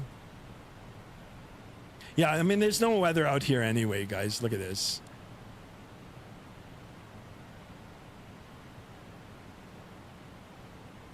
Yon Chi, thank you for that.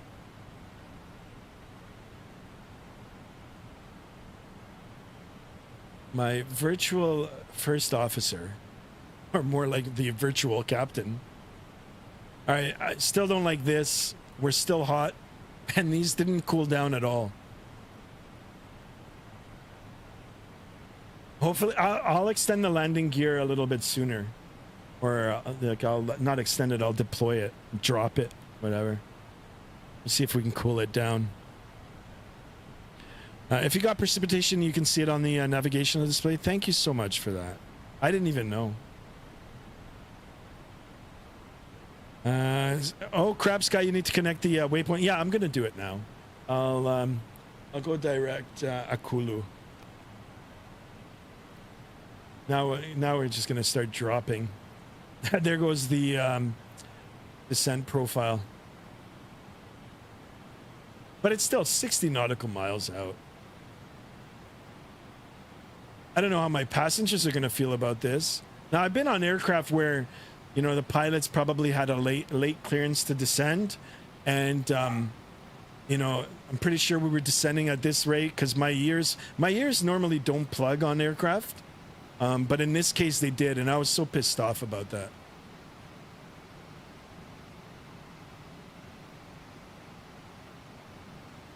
Anita Malik in the house. Welcome on board. Welcome to the stream. Guys, if you're new to the channel, don't forget to subscribe. Smash that bell to be notified of future streams. And of course, hitting the... Oh, look at my speed now. All right, speed brake deployed. Don't forget to smash in the thumbs up button. Let's get as many likes as we can. Are you Airbus only? Like Airbus, but I am a big fan. I like them all. I like them all. I am so looking forward to. I mean, it's probably a pipe dream. It's probably a dream, but for this FSS ERJ 175, 195 to be finished, like put in the damn autopilot, finish it, finish the VNAV, and let's take that out for a spin. That one, and I've got to pick up the CRJ. I do. Look at this, 1180 on the subs. Thank you so much. Not sure if it was Anita Malik, but welcome on board. Thank you for that. Hi, what is exactly this? Seems to be live in an aircraft. Yes, we're live streaming Microsoft Flight Simulator, which is a flight simulator, and we're streaming an aircraft, a new aircraft that just released. This is all virtual, but you know, you can put real life practice if you're a real pilot, as I am, and you know, you can put it towards the simulator, or vice versa if you're learning to be a pilot or wanting to be a pilot, or you're just curious about aviation and want to know how that all works. This is an excellent tool, or an excellent form of entertainment to get you all started. All right, speed brakes back in and start making our way down. Cool thing is I don't have to worry about the radios today.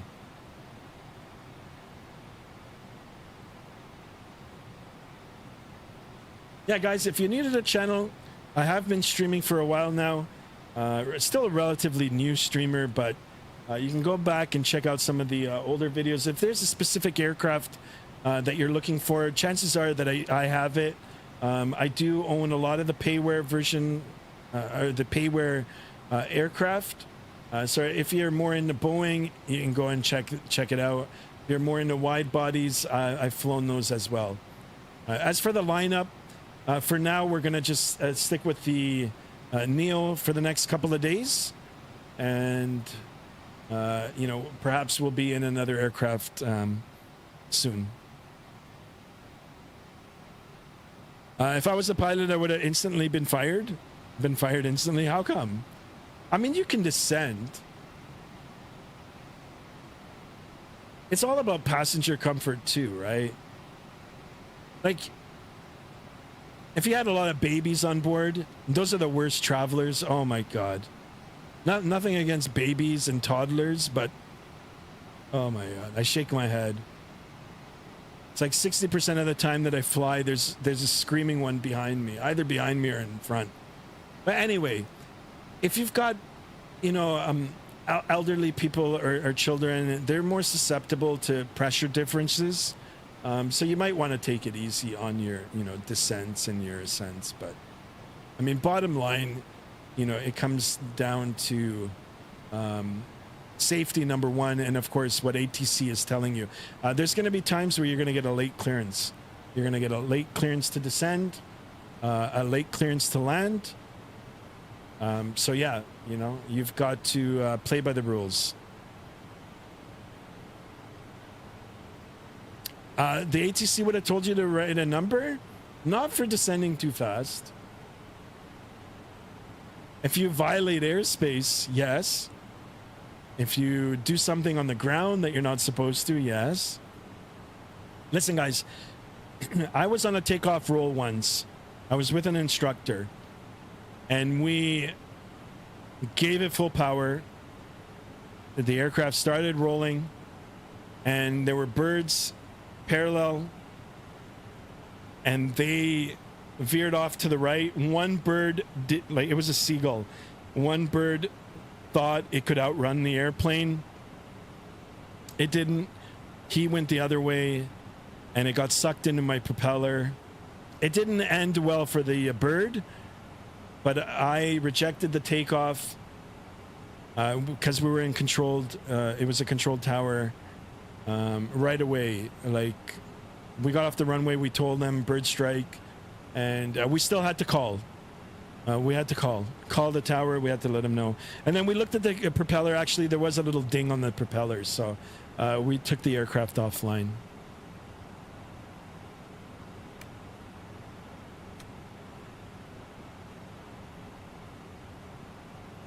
But yeah, for a big descent, I don't think you would get a call. Ooh, Kyrie, I just saw the picture here on my phone. SR-22, I'm flying right now. Nice. Perhaps when we get on the ground, we'll have a look. All right, so we're still a little bit high. But, you know, we're still far out. What I might do is vector us around a bit. So, let's go. We're going to just extend it. And this is where having the actual physical autopilot would come in handy. Probably the only time. So we're just going to extend, and then we'll turn back around to rejoin, just so I can bleed off some more altitude. A little bit of pilot decision making here, guys. Oh yeah, there's been times I ended up with my ears hurting before we landed. Yeah. If had it happened to me once, and I was pissed. I was pissed because I got my ear plugged. Not because of what the pilot did. I mean, he probably did what he had to do. But it got me good. I might have had a little nasal congestion, and it just went and it plugged up my ear.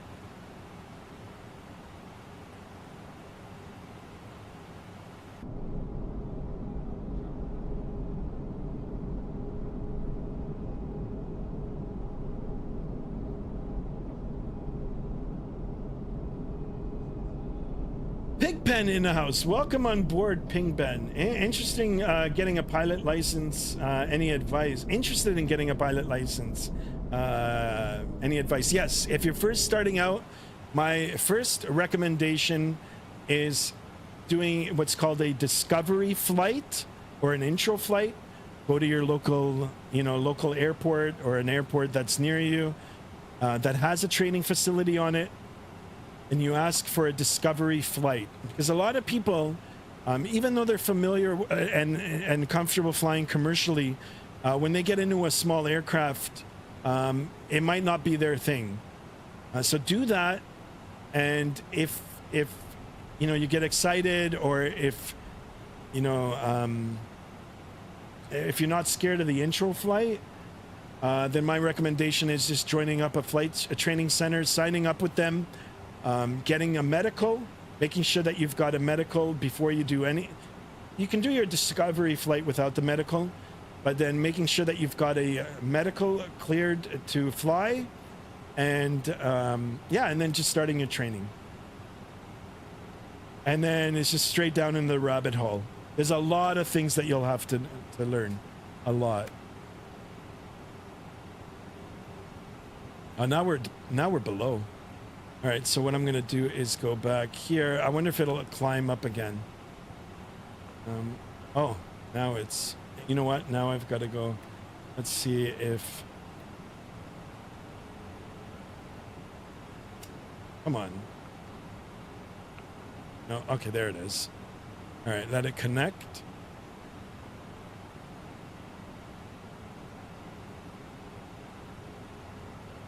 So yeah, that's my advice. And then if you join a school, and you start your flight training, then picking up Microsoft Flight Simulator or one of these, X-Plane 12, and getting familiar with the Cessna 172, because that's more than likely the aircraft that you're going to be training on, and then getting familiar with that, and listening to your instructor, and go through the training process.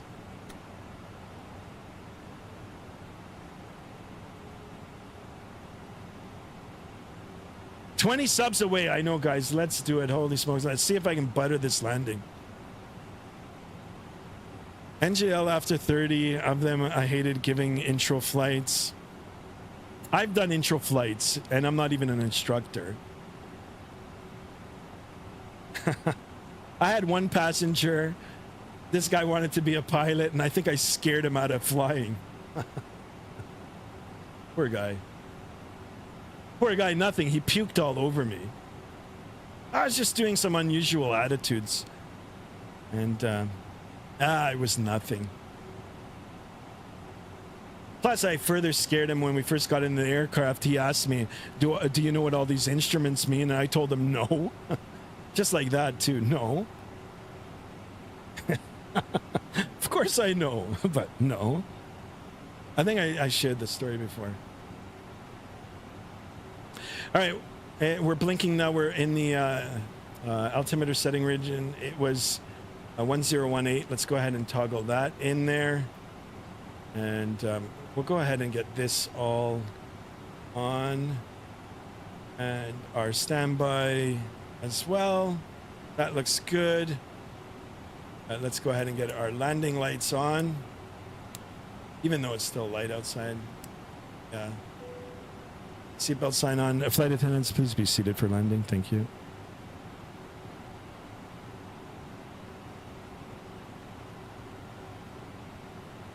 You're now still on VS mode? No. Everything is good now.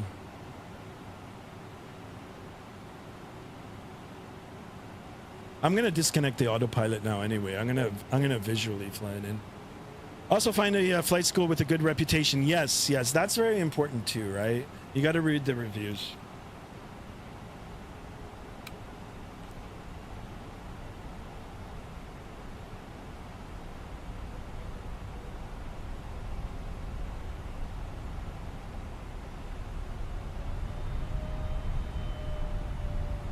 All right, what are we at? We're okay, 15 out. I'm gonna go ahead and drop that gear now.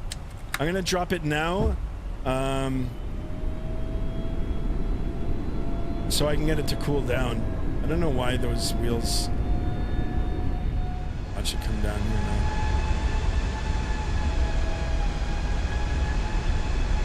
now. RNAV don't need LS, only approach. Okay, I'm gonna hand fly it in now anyway. Wow, really loud on the outside. Listen to those engines hiss.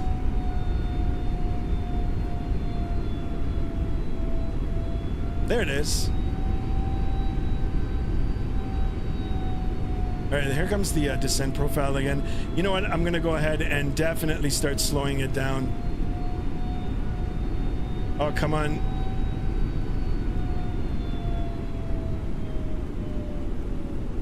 And autopilot coming off.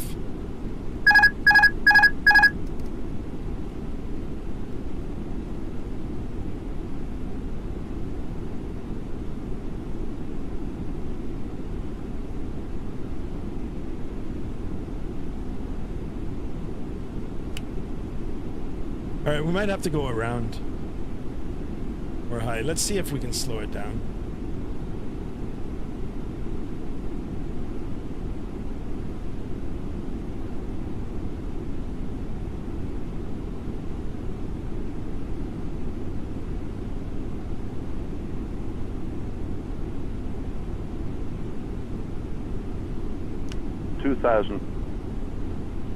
Come on, baby. Slow down. Slow down. I would do auto brake low.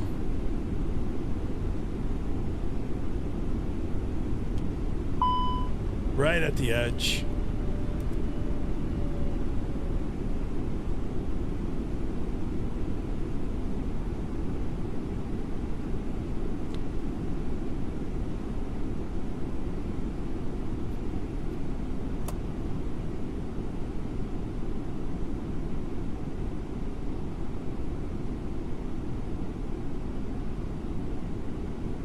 Full flaps, yeah. It's still fast. I want to try to get... Oh, you know what? There is no ILS. It's RNAV. 1000. Check.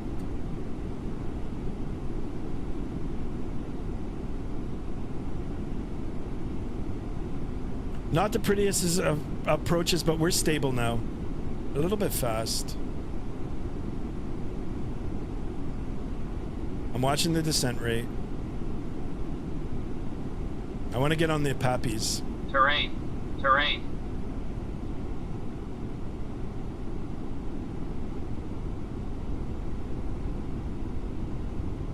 100 above. 300.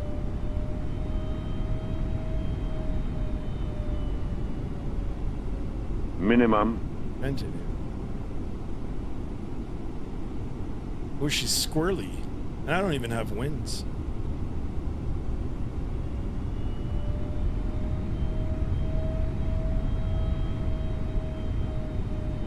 30, 20, retard, retard, 5.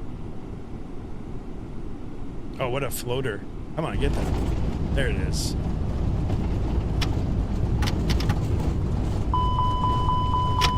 Oh, I guess the reversers don't work.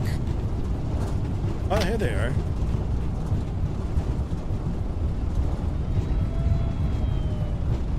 Interesting.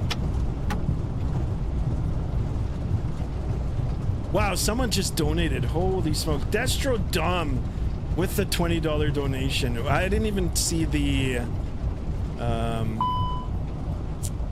landing rate. Hold on. Manual braking here. So I thought I had the reversers configured. I don't. Anyway, here we are, guys. Let's go ahead and that turned in. Here. Ooh. So like I said here, the rudders, that's the only thing that I've got a problem with.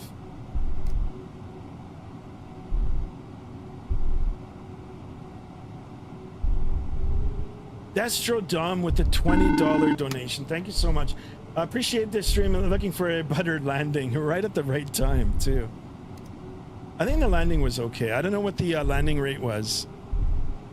I'm pissed. Fly properly at least. Webb? Webb, if you don't like it, you can leave, buddy. I tried my best. I tried my best. Webb, go check out the other streams too. Yeah, I don't know what happened with the reversers. Let me see if I can deploy them now. Oh, so here they are. Okay. So it's just holding. Okay, I got it. Okay. Gotcha. All right. So I have it bound to the keyboard here. Destro Dom, thank you once again. $20 donation. Big thank you and a shout out to you. 5-year-old kid with cancer can land better than you. Oh my God, that's horrible. That's so bad, man. So bad. How could you say that? How could you say that to me? Or in the channel? Does that make you feel better?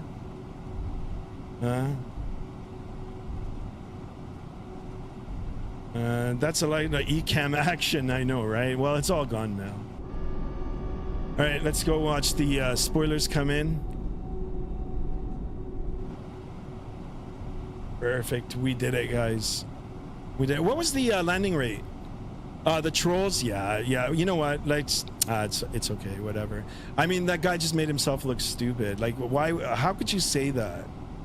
Cancer is not something to joke about. I mean, I'm all for. I mean, I could say something, right? But I'd probably get in trouble too. So, how can you say that because it's true? Okay. All right.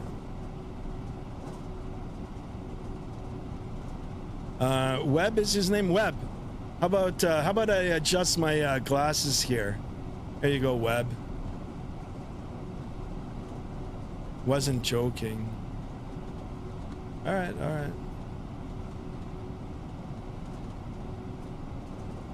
Minus 176. I'll take it.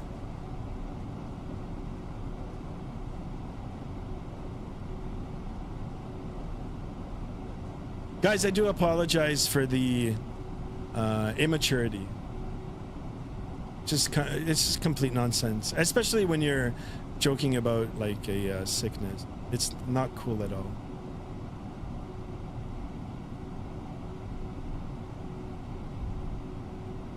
All right, we're almost at 1200, guys.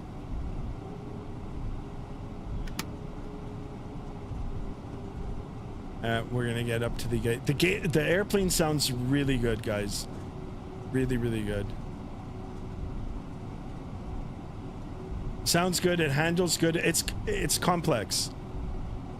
There's a lot of things that are different than the Phoenix, including the binding of the keys. So I thought I had the reverses all figured out, but Really a long flare, but not that bad. Yeah, it's not that bad. No, don't apologize. I know pricks will be pricks. Yeah, I know. It's just, I mean, what can you say about, like, well, the comment was one thing, but having, like, to talk about cancer is not a joke at all.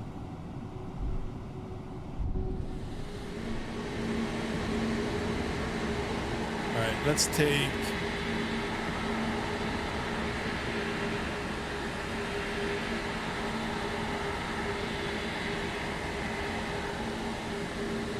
What gate should we take? We'll take this one up here.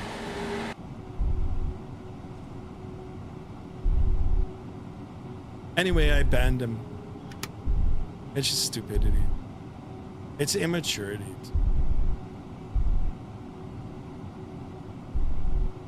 All right, guys, freeware scenery. I'm not sure what happened to Hunter. Hunter, did you land? He's not even in the chat. All right, let's get up to the gate here. We're gonna just stop it up. Little out of focus. Oh, you know what? I'll come back up.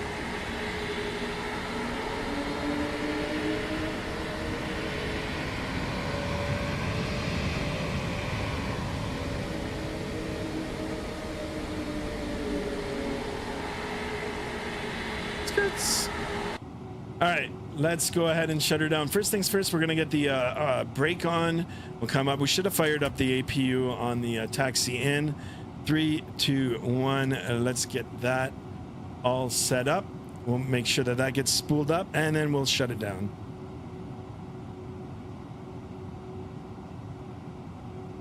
Oh, the hell. Ah, the trolls are back. The jealous little kids. I want to do a YouTube channel, but it's not growing because I won't show my face. Yeah, look at this goof. What a prick. Anyway, guys, I do apologize. I don't want to end the stream early. Let's see if we can get it all shut down here. I do apologize for it. It'll just, you know, be more reporting to YouTube now, right? So, number 2, number 1 off, ladies and gentlemen. Did a little soon, but welcome to Porto, Portugal. Let's get the chocks on. Thank you very much for your hard work today. Your doors are clear to open. Oh, that's cool. Operate jet bridge. Let's see if it'll get it from up here. Ground, portway.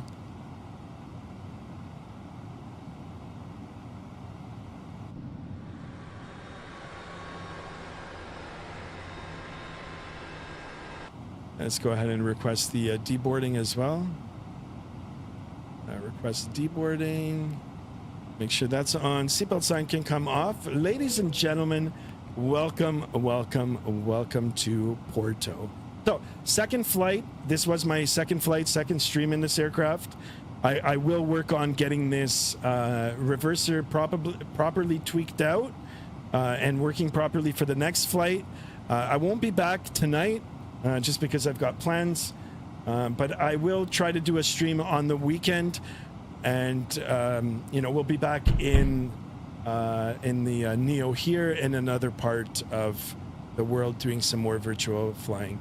I'm so sorry you handled it well. If someone, yeah, it's just, yeah, I mean, yeah, and thank you for, yeah, I did, yeah, it upset me on the inside, but I can't let it upset because there will be trolls, and that's like a really low blow.